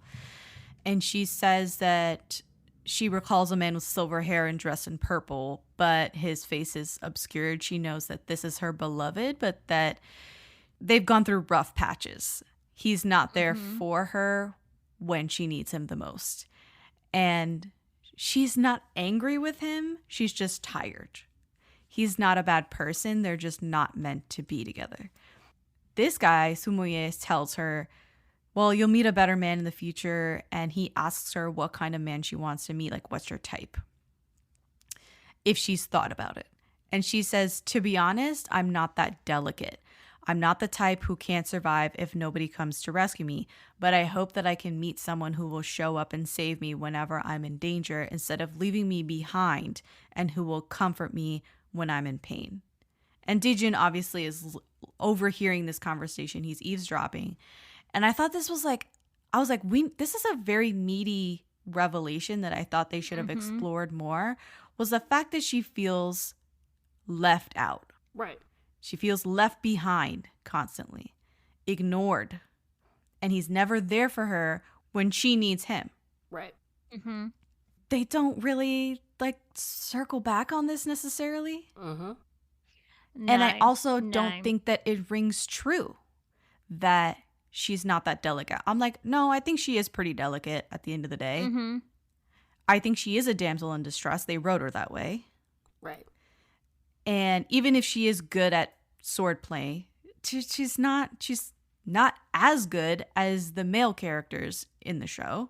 Right. She never beats the male characters except for the one time for the ping pong tree fruit that she tries to get. But she only won that because Dijun Ji-jun trained helped her for like 3 months. Yeah. Yeah.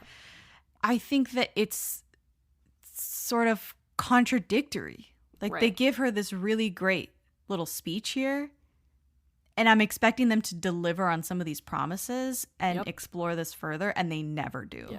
I think that's the common thread through this entire drama is they introduce things or introduce these good ideas where you think it's going to be a plot point and like a way for growth with these characters, and then it just never happens.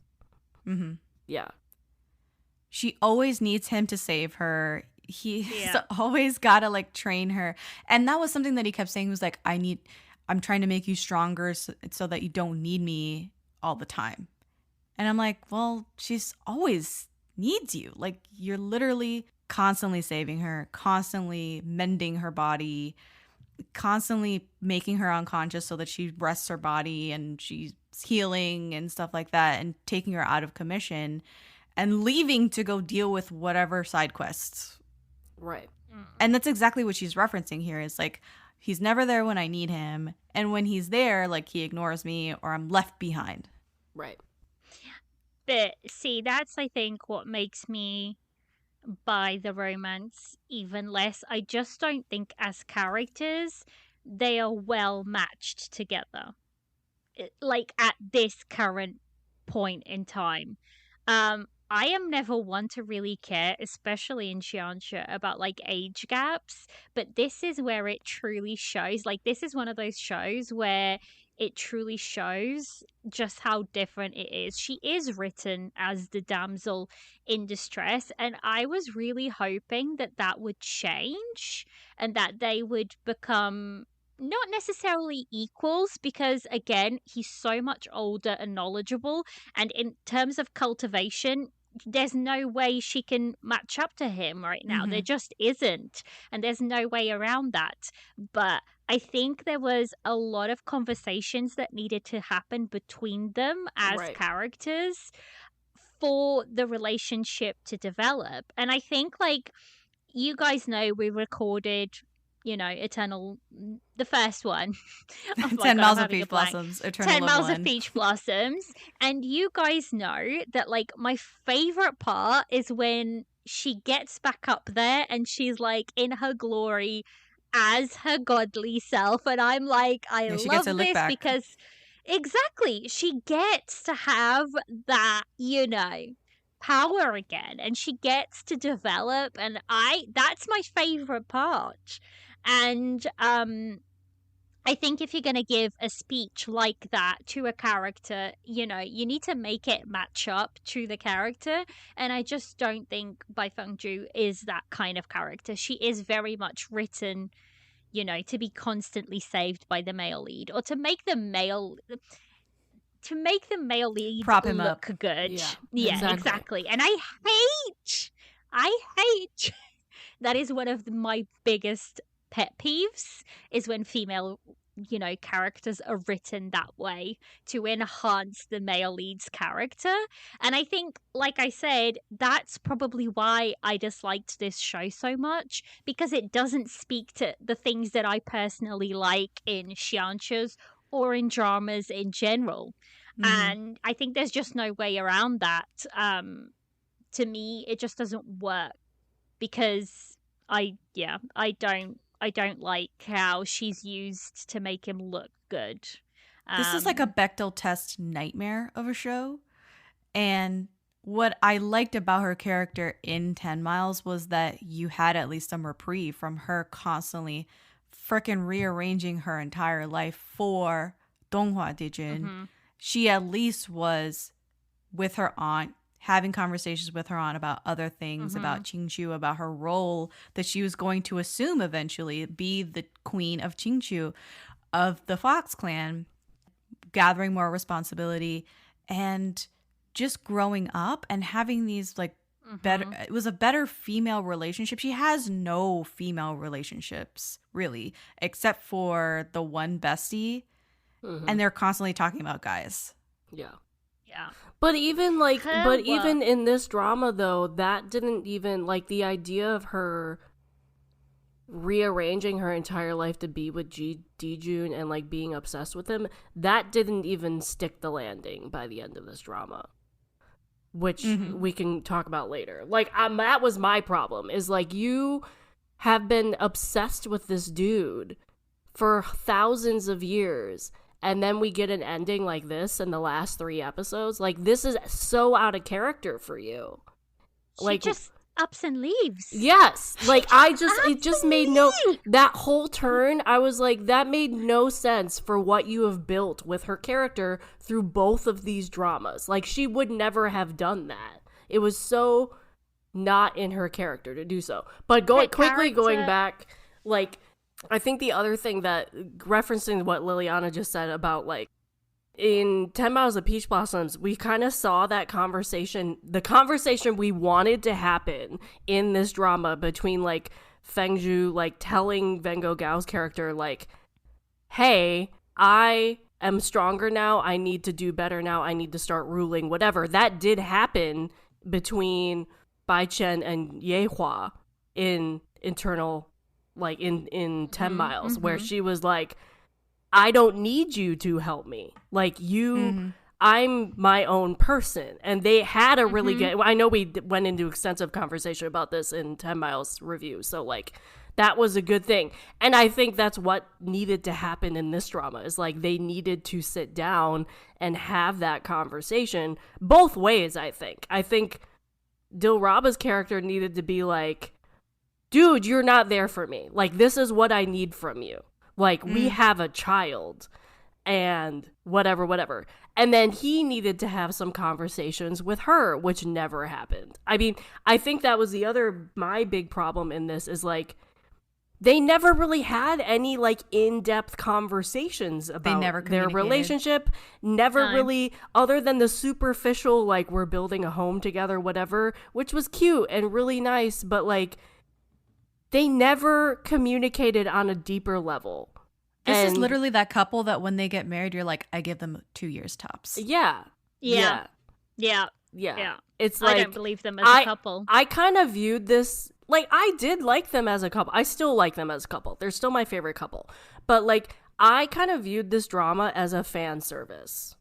Yes, it was based off of a novel, apparently, but, like, as I was watching, it would have never happened if it wasn't for 10 Miles. Exactly. And Dilraba and Vengo just killing it in that show. Like, a lot of people loved their couple in 10 Miles and, like, wanted their own spin-off. And they're like, oh, okay, we can make money here. But this drama was essentially a fan service, even though it was a very poorly written fan service. Like, in my mind, it was just a fan service for this 2 people, which didn't work out very well. But anyway, like episode 42, we're almost done. She finally gets absorbed back into her Snow White body. The demon queen, demon lord lady, whatever, deduces that Bai Fengju is basically a Horcrux, if we're talking Harry Potter terms. Yep. And tries to take back whatever, like, chi or whatever is hidden inside of her fox speech. Yeah, it's kind of like her fox speed where her soul is. Yeah, so Dijun and the Banshee, like the projection of the demon lord, fight again. And I do like this scene because Dijun is severely injured at this point, and Fengju is back in her real body with the, little phoenix feather on her forehead again, and she's remembered who she is. So now, like, there's no memory loss at all. Like, she's back to factory settings. She goes looking for him in the cave, and he pushes her up against a rock and, like, makes out with her for a minute. And I'm like, oh, okay, like, we're back here. Like, it's only taken multiple episodes for us to be back here, but okay. It's a generally good reunion scene. Yeah. Because she's nursing him back to health. Like, these are common tropes, right? Right. Where, like, this powerful figure is injured and the female lead has to mend his boo-boos. Right. So that's what happens here. I just think the rest of this is mostly boring. there's so much time spent apart. He's literally like, I gotta go do something, and he's off screen for a long time doing whatever. And we are left with his doppelganger Shenyu, who I don't care. I literally don't care about the shadow Shenyu, who asks the same questions every episode. He's suspicious of Aranya. Is that the real Aranya that I have created from the dream world, or is it somebody masquerading as Aranya? She's writing letters to try and match the original life. Like, I'm like bored. I'm so bored out of my mind here. Episode 44, you mentioned this, Liliana, the festival, and they have the date, and he uses like a little bit of, and you posted about this as well, Caitlin, like this scene of the falling flower petals like all around in the city. That's a beautiful scene. That's a really pretty scene. Yeah. And I felt like there was a little bit of an assassination of character, though, where he is maybe not assassination of character, but because we watch 10 Miles, it does feel that way because he's so stoic all the time in 10 Miles. He is more like a child as the show goes on. When they are together, he's seems to like regress into being a child with her as he hangs out with her at this date. And he's like fascinated by sugar confections and eating up all the fox lollipops that she keeps making for him. And he gives her this flower crown, which is like an ancient custom, apparently, that old gods would make a flower crown for their beloved. All these things. I think that made sense, though. I think that assassination part of his character made sense because, like, due to what we found out in this drama, though, he didn't have a childhood. Like, he was in battle at a very young age, and he was fighting his entire childhood. So I think this kind of, like, made up for that. So I was okay with that. I wish they would have explored that more because that could I would have have been loved to see a thread. flashback scene of him in his prime. Right. Yeah, because I think that's a really big point of why he's attracted to her. Yeah. Because she does have this very mischievous and carefree character. And I think he's attracted to that because he's never really experienced that as, in being a child himself. Right. So I wish they would have gone further, with that plot line. But that's the thing, again, it's like the build of characters and the development of characters just wasn't there. And I think personally also and this might be a criticism on the actor himself. I'm not sure whether it's, the actor or the writing, but we should have seen more subtle changes with him throughout the whole show so that when he does change into this other person, it doesn't feel so abrupt and so out of nowhere in a sense, because he's like very cold and then he's very childlike all of a sudden. I wish there would have been a bit more build up and like slowly changing throughout the show, if that, I can get behind that statement. I can get behind that. But he proposes to her in this episode and he says, like, when we get out of here, I'm going to marry you and let you be my empress. And I don't know if that was just a translation issue on my end, but I was like, let you? Oh, thank you so much for like letting me be your empress. Oh, geez, what an honor.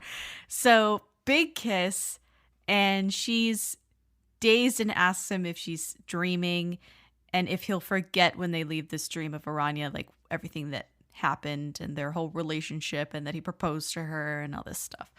And I thought that was like a really sad little thing to say at that moment. That she was like, you're not going to like forget about this promise you made, right? So I think sad. she's so insecure about the relationship, though. Right. Isn't she? He doesn't, and She's he never so does anything to insecure. like secure her, right? Like, exactly. She's not like, they're not completely locked in. Like, there's normally at this point in a xianxia, you're at a point where these characters will die for each other. Like, they will take on everything and anything, and you just believe that.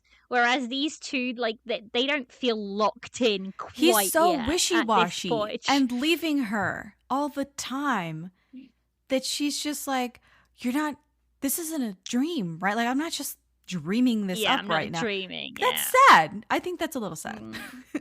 Do you have thoughts, Caitlin? I don't agree with that statement. Okay.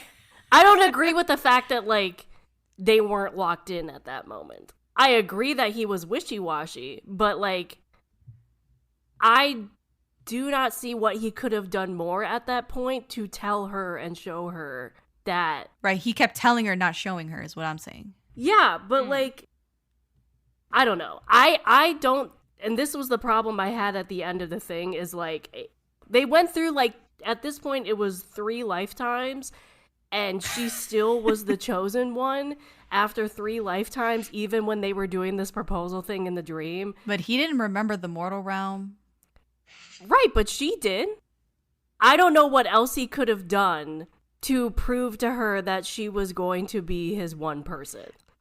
I get like, it. What else I get could it. he have and done I think at that point? I'll answer that question. And it's because he kept hiding whatever the fuck he was doing all day long to her. He never let her in on his plans, never told her what the hell was going on. At any point did he trust her with his inner workings at all, I thought. Right. She was never in on any plans. Yeah, I understand that. But what does that have to do with her being the one person? There was no mutual trust. There was no mutual trust there.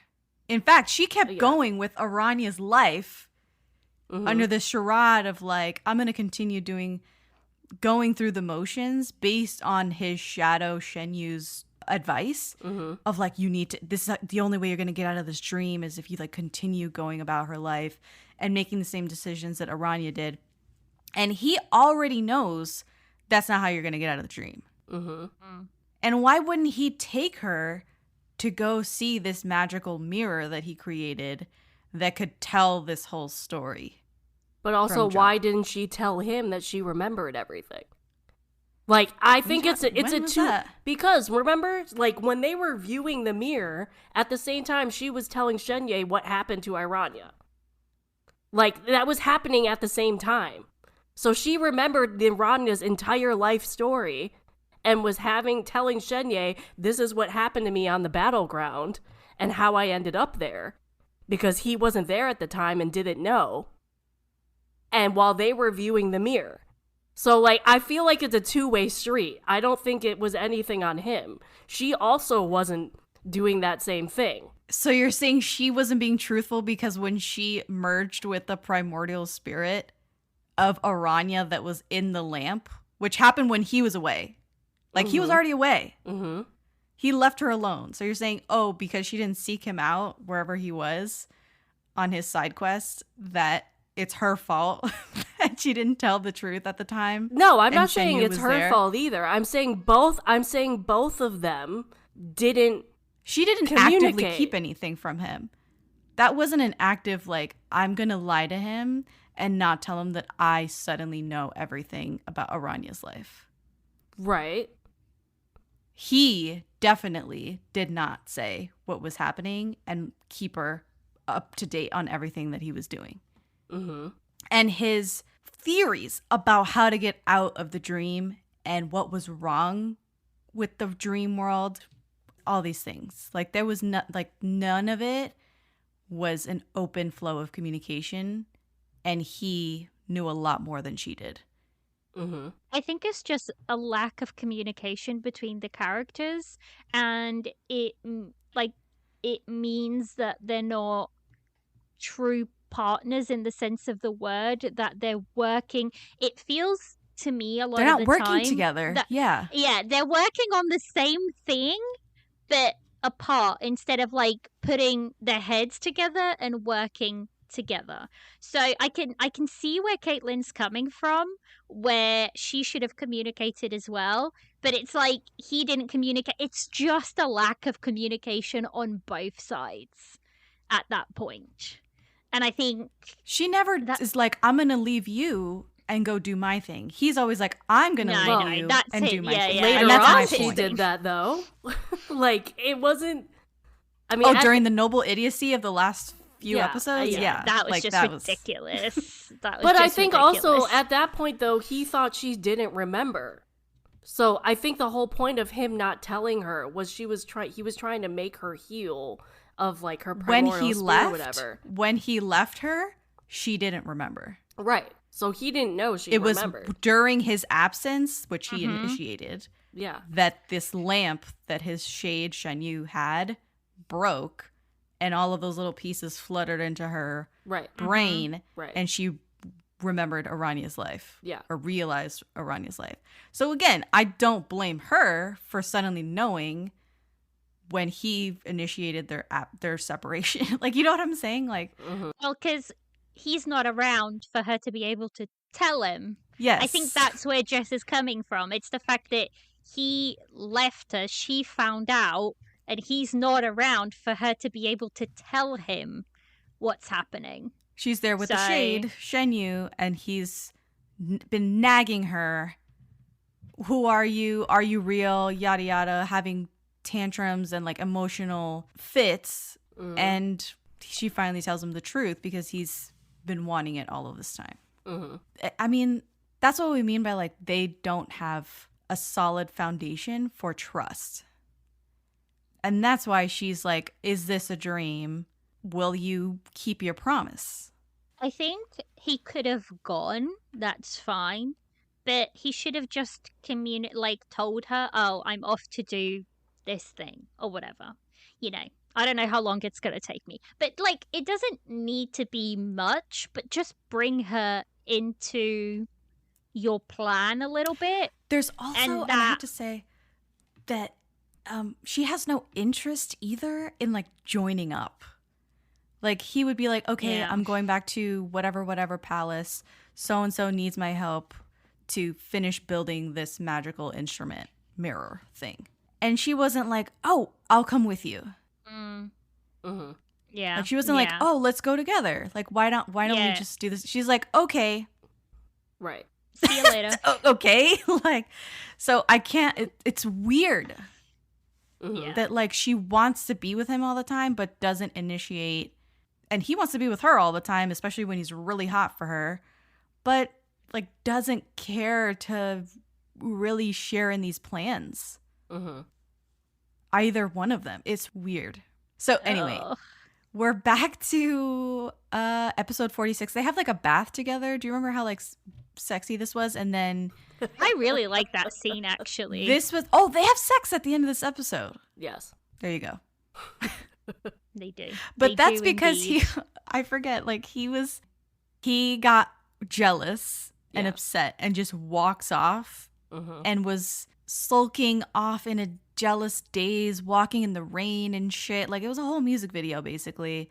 And then he comes back, and that's when she's like, yeah. I was like, okay, I thought you're like hundreds of thousands of years old, and he's walking around like a teenager, upset because he saw something. And he's not, like, I don't know, he's not giving her the benefit of the doubt either. Like, he's just taking it at face value, and oh my God, it's so annoying. But anyway, this leads into, he comes back, he's all wet, and she's like, you need to take a hot bath right now.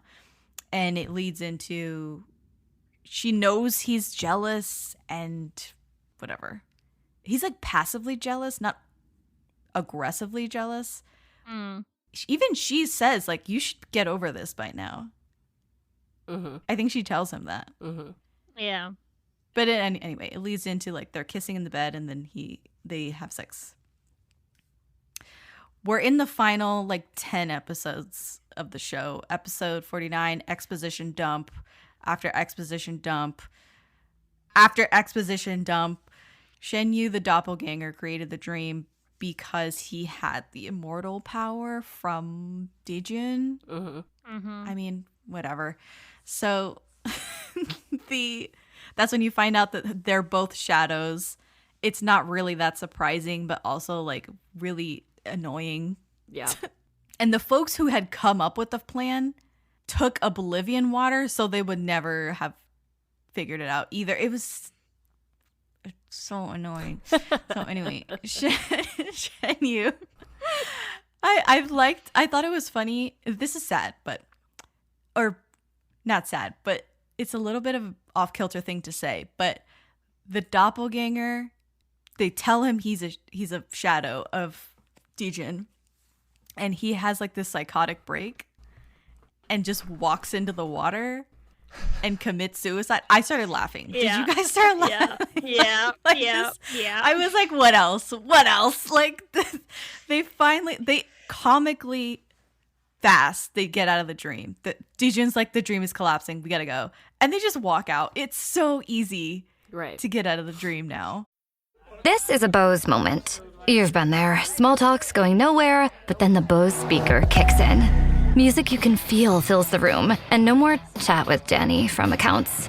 Your life deserves music. Your music deserves Bose. Find your perfect product at Bose.com. And that's what's frustrating, is that they've been in there for ages trying to figure out how to get out, and then like 2 seconds they're out, and I was like, really? Really? This is all you could come up with? Oh my god. Anyway, I just want to fast forward to the end, basically. Well, I'm more. Before we have fast no forward to the thoughts in end, between, one of my so- favorite scenes though was when. Was it the sword? Yeah, it was the fight, thing? the sword fight. Okay. Yeah, in Qingshu, they had like this ritual to initiate a new monarch, I think. Yeah.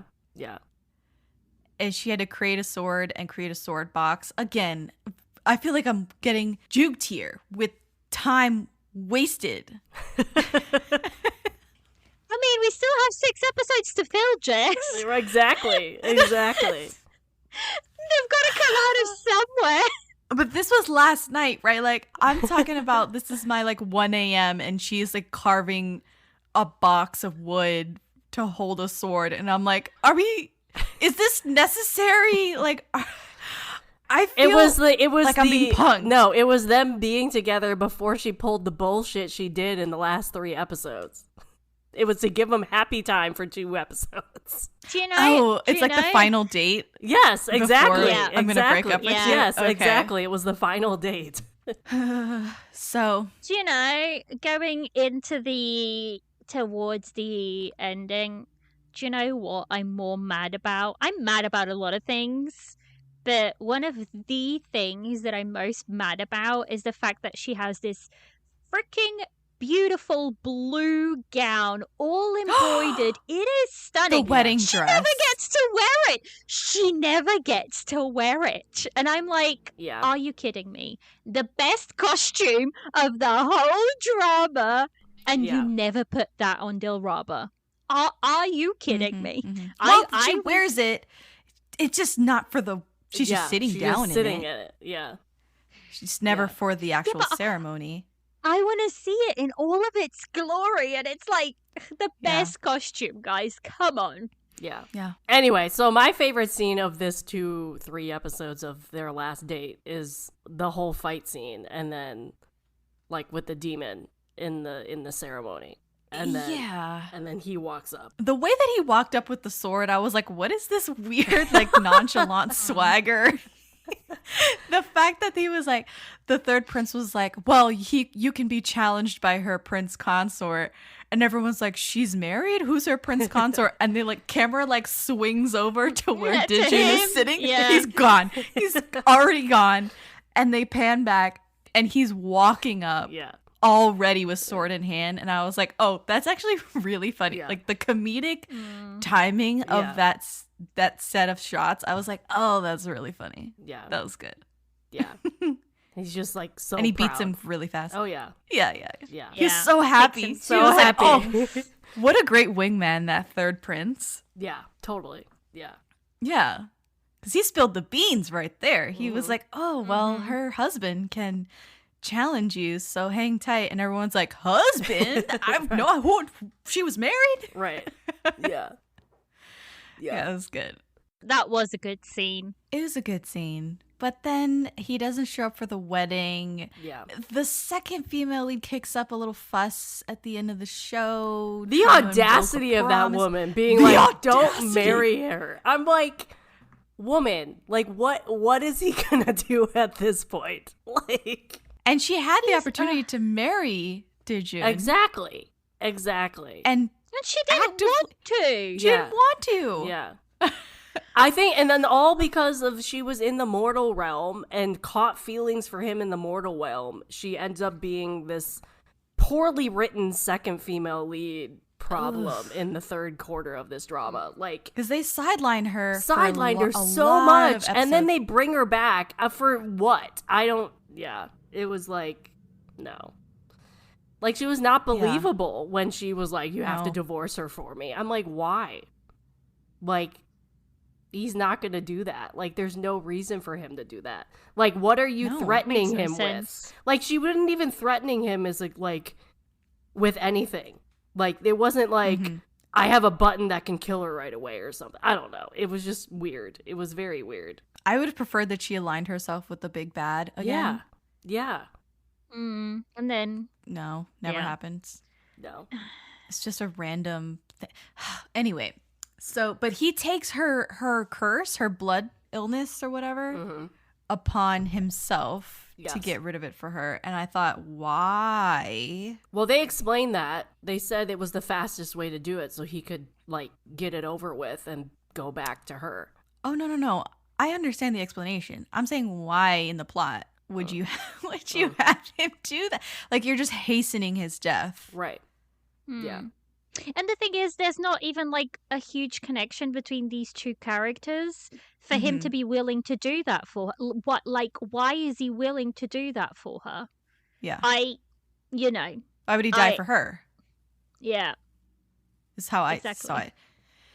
Oh, my God. So, but then they lay... So, a whole noble idiocy thing because Fengju thinks that he left her at the altar for the second female lead and is living with her in the demon realm. I was like, where are you getting this, sis? Yeah. Like, I mean, the fact that she even went to the demon world, was in the same realm as him, and didn't even have a face-to-face conversation. I was so angry. I was like, girl, you demanded to go down there and even said, I need to hear that from him for myself. And then you never had that conversation? Like, I didn't understand that. I did not understand why that even happened at all. And then she just ups and goes to the mortal realm and, like, refuses. Like, that whole part of that character, I was like, this is not her character. Like... No. She was so obsessed with this dude and then refuses to have a conversation with him, even though she's literally practically in the same room with him, and like just doesn't. I did not understand that, and that pissed me off because I was like, for 54 episodes, this is you, and then for the last 2, this made no sense. Made no sense whatsoever. At all. And also, it's like, and it's also, it's like all these other side characters, again, the same story that we had, like, for the previous 3 lifetimes. All the other side characters knew what was going on. So why the hell did no one clue her in until the servant, thank God, was like, you're stupid, woman, this is what he's doing. Like, I was like, why didn't you tell her this, like, 10 episodes ago? That scene... like, truly, I was like ready to burn down. It's like, oh my God, I was upset that they guilt tripped her and made his entire downfall and his impending death her fault. Like, he saved you, he went into the dream and dispersed 90% of his power, and XYZ in the other, and basically you denied him and you broke up with him when he did all this for you, and he never got with that demon girl, and then you had this all wrong, and like they guilt tripped her mad and made it her fault that he was so weak and couldn't defend himself against this big bad and was basically gonna die. I was, oh my God, drove me up the wall. I didn't like that, but also it just shows how weak their relationship was, that it could break so easily. Because it's like, for them to not even be willing, well, on her part, for her to not even be willing to hear him out. Again, these are all powerful beings. It takes 2 seconds to write a little paper and send it off. Like, it makes no sense for it to happen. Right. It's such an unavoidable thing. It's not true to the characters. It's not needed there. And it's literally like the writers thought, oh shit, we have 3 more episodes we need to fill, or however many. Let's throw everything we can at it to pad it out. And it's like, do you know what? You should have just defeated it and given fan service and them together for the rest of the episodes. I would have been happier with that. I would have honestly at that point been happier with that, because it makes no sense to her character. And it's like, I don't even know anymore. Well, I think the opposite, though. I think they rushed it. I don't think they were padding the end of the episodes. I think they were like, oh, shit, we still have this demon girl to vanquish, and we have 3 episodes left because we spent too much goddamn time on the front end with the 3 lives. That's my interpretation. Like, the pacing was not the padding. It was the fact they had too much story and saved it all to the end. No, I think what I meant was that they padded it out by sending Fangzhou away from him, not necessarily, by her breaking up and then going away. Not like I totally agree with the fact that like the whole demon locked up, that was rushed, because that should have been better dispersed throughout the show.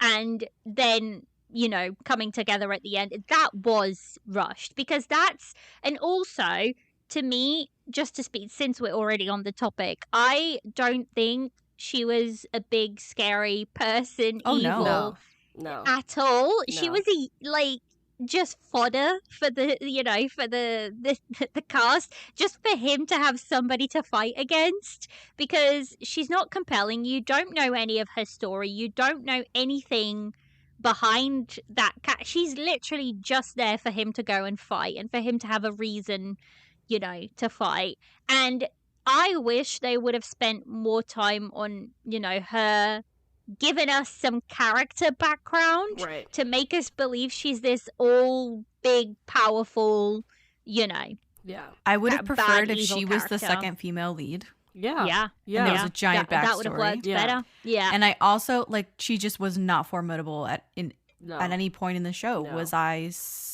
thinking that she could win, that she was... The other thing that didn't make sense, too, is, going on what Liliana said, it was too goddamn easy to, take her down.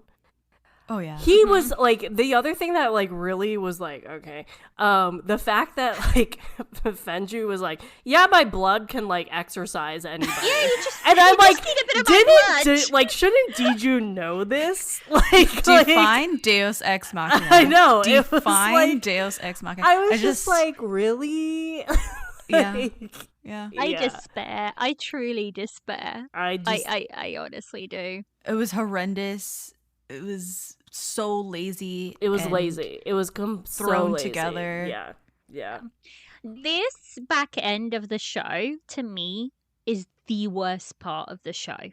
In terms of writing, it is god-awful, because it's just so poorly written. It's rushed. It's because you've had this inconsistent pacing throughout the drama in general, and then all of a sudden it's bam, bam, bam, bam, everything's happening, and not everything is necessary, to be happening at that point. And then everything is so easy. I need a little bit more suffering. I need a little bit more, just a little bit more. Yeah. Yes. Well, the other thing, just stakes. Yeah. There's no stakes. Yeah. The other thing that stakes, drove me nuts too is not only did she kind of just refuse to talk to him and went off to the mortal realm, you freaking hid his kid. You had a whole ass child. Oh my God. And never told him. The love child. Never did anything, never even had him by your side, carted him off to a completely different part of the palace and never saw him again until the very end. I was just how? And how does nobody else know you had this kid? Like, obviously you went to the mortal world to, like, give birth to him, whatever, but I'm just like, dude. And then he just, like, waltzes up and is like, hey, Mom. And he's like, who the hell are you? Your dad. Who are you? Your dad. I'm like, what? I've been holding that one dying in. of laughter. I know. It was terrible. Oh, my it was God. Like, and then he pats his head. I'm your dad. And I'm like, really? Yeah. Dude, Trauma. This is Trauma terrible. for the rest of my life. Yeah. Exactly. It's like, it's terribly written. And again, I'm It's just the like kid's just been shoved in there. Exactly. It's like, it to me, it was like, okay, they have to give him a happy ending. Let's give him a kid.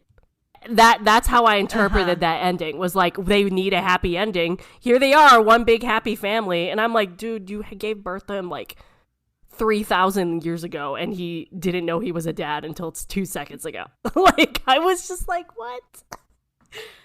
I don't know what to say about this slapped together with Elmer's glue type ending that they gave us. But all right, fine. I'm ready to forget this show. Me too. I'm done. And just live with 10 Miles of Peach Blossoms. I do not care that this cleaves so closely to the source material. Right. I don't give a shit. It's a badly written show. It is. Yeah, it's a badly written show. Absolutely. Yeah. I'm sorry if this was your first C-drama. Yeah. Maybe we should have put a warning at the beginning. If you like this show, you may not like this episode. I'm sorry if you like this show. 3 out of 3 of us did not like this show. No. And we've watched plenty of shanches. Yeah. We've watched plenty of shit shanches. This wasn't it. This was not it. I do not recommend this show. I don't recommend this show, especially if you are a fan of this couple. Like, that's what made me mad about it. I was so excited to watch this because I loved this couple so much. And it does this couple no justice. Like, this is not a good drama to watch if you're a fan of this couple. Like, and especially if you're a fan of 10 Miles. Like, if you're trying to watch 10 Miles to, like, revisit the world and revisit the people from that show, you're not going to get it in this show. No. The thing is, as well, like, you guys know that I enjoyed 10 Miles of Peach Blossoms, but I wasn't, like, as in love as as you guys or as everybody else. But I enjoyed it. I honestly could say I enjoyed 10 Miles of Peach Blossoms. Whereas this one, I feel like I wasted my time. I want my hours back, please and thank you. And, like, I said this when we were talking on Instagram. Like, if I hadn't said I would record this, I would have dropped this show. Like, I would have not finished 100%. 100%. This would have been a drop within the first 10 episodes. Me. I would have made it. Yeah, I would have made it 10 episodes because that's usually what I give dramas that are this long. I give them 10 episodes, maybe 12 at a push. But I would have been like, I'm out. Especially like with the ruthless era that I'm in, I would have been like, done. I'm out. I'm out. I probably would have finished this just because I am a fan of the couple, but it just I love your guys' reaction of like, you are 10 episodes till the way to the end. What the hell? I did binge this very hard. I was impressed. Yeah. You binged it quicker than I did, I think. Yeah. My pace was 5 episodes a day. Mine was 6 to 7 a day, I think. I was watching an episode, 2 episodes a day for the longest time, and I was not watching it on one speed. I will gladly say that some episodes it was cracking up at 1.75 and I was so tempted to put it on a 2 speed. Like I was cranking these out in 20 minutes at one point, like an episode, because I was just so done with it. Yeah. The only time that I increased the speed was to get through the last 9 episodes, which was the final binge push. Right. I had to do the last 9 episodes last night, stayed up till 3:30, and I pushed it to 1.5 speed, which put the episodes at about 30 minutes a piece. But to me, see, it's a telltale sign that I'm not enjoying something and I'm just watching it for watching. If my speed goes, my speed, the speed that I'm watching goes up. It is a telltale sign that I'm like, I could take it or leave it. Mm-hmm. Well, we talked for a really long time about this show, and I think that it's dead. It's dead. We don't have to stomp on it anymore. I don't want to belabor the point that we really did not enjoy this show, and sorry. Again, maybe me liking 20% of the show is maybe even giving it too much credit. Maybe I liked even less than 20% of the show, but damn. Oh, we're at the very end of this, but like, how would you rate this show out of 5 soju bottles? We'll end with this. Ugh. Or how many Oblivion teas would you? Cups of Oblivion water. I would say, I mean, for this? me, I think I'm going to rank this a little higher just because I do love the couple so much. And like when we did get them together, I loved that. It was better. Yeah. So I would probably put it at the middle, like 2.53, like dead center. Like I don't think it was a great drama, but I've also seen worse. But I think if you're a fan of this couple and you just want to do a speed run of all of their scenes, you're not missing much. So I think I'm just going to rank this higher because I love this couple so much. But it definitely, if you're going to go into this thinking I'm going to love this drama and get what I all like 100% what I want from this drama because I love this couple, you're not. But I'd say it's dead center, like 2.53 for me. Yeah. Liliana, Oblivion water, how many would you get? I think like I'd be like 1.5, 2 at a push.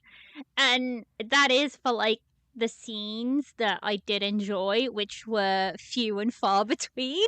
Mm-hmm. I don't think it's the worst thing I've ever watched, but I'm like, once we finish this recording, I'm gonna throw it out of my mind and never think about it again either. Same. Same. Me and Liliana are on the same page. I'm gonna give it a 1.5. 1.5 out of 5, which is very low. Yeah, that's really highly low. upsetting. Mm-hmm. Mm-hmm. It's really low. It's really low. Yeah, I don't rate that low. Rarely I rate because shows I that hardly low. watch a show all the way to the end. That is a Exactly. 1.5 Yeah, that is true. show. Right. Yeah. Right. I drop it sooner than I would finish it. And like Yeah, true. you know what I'm saying? So anyway. All right. I think we are done.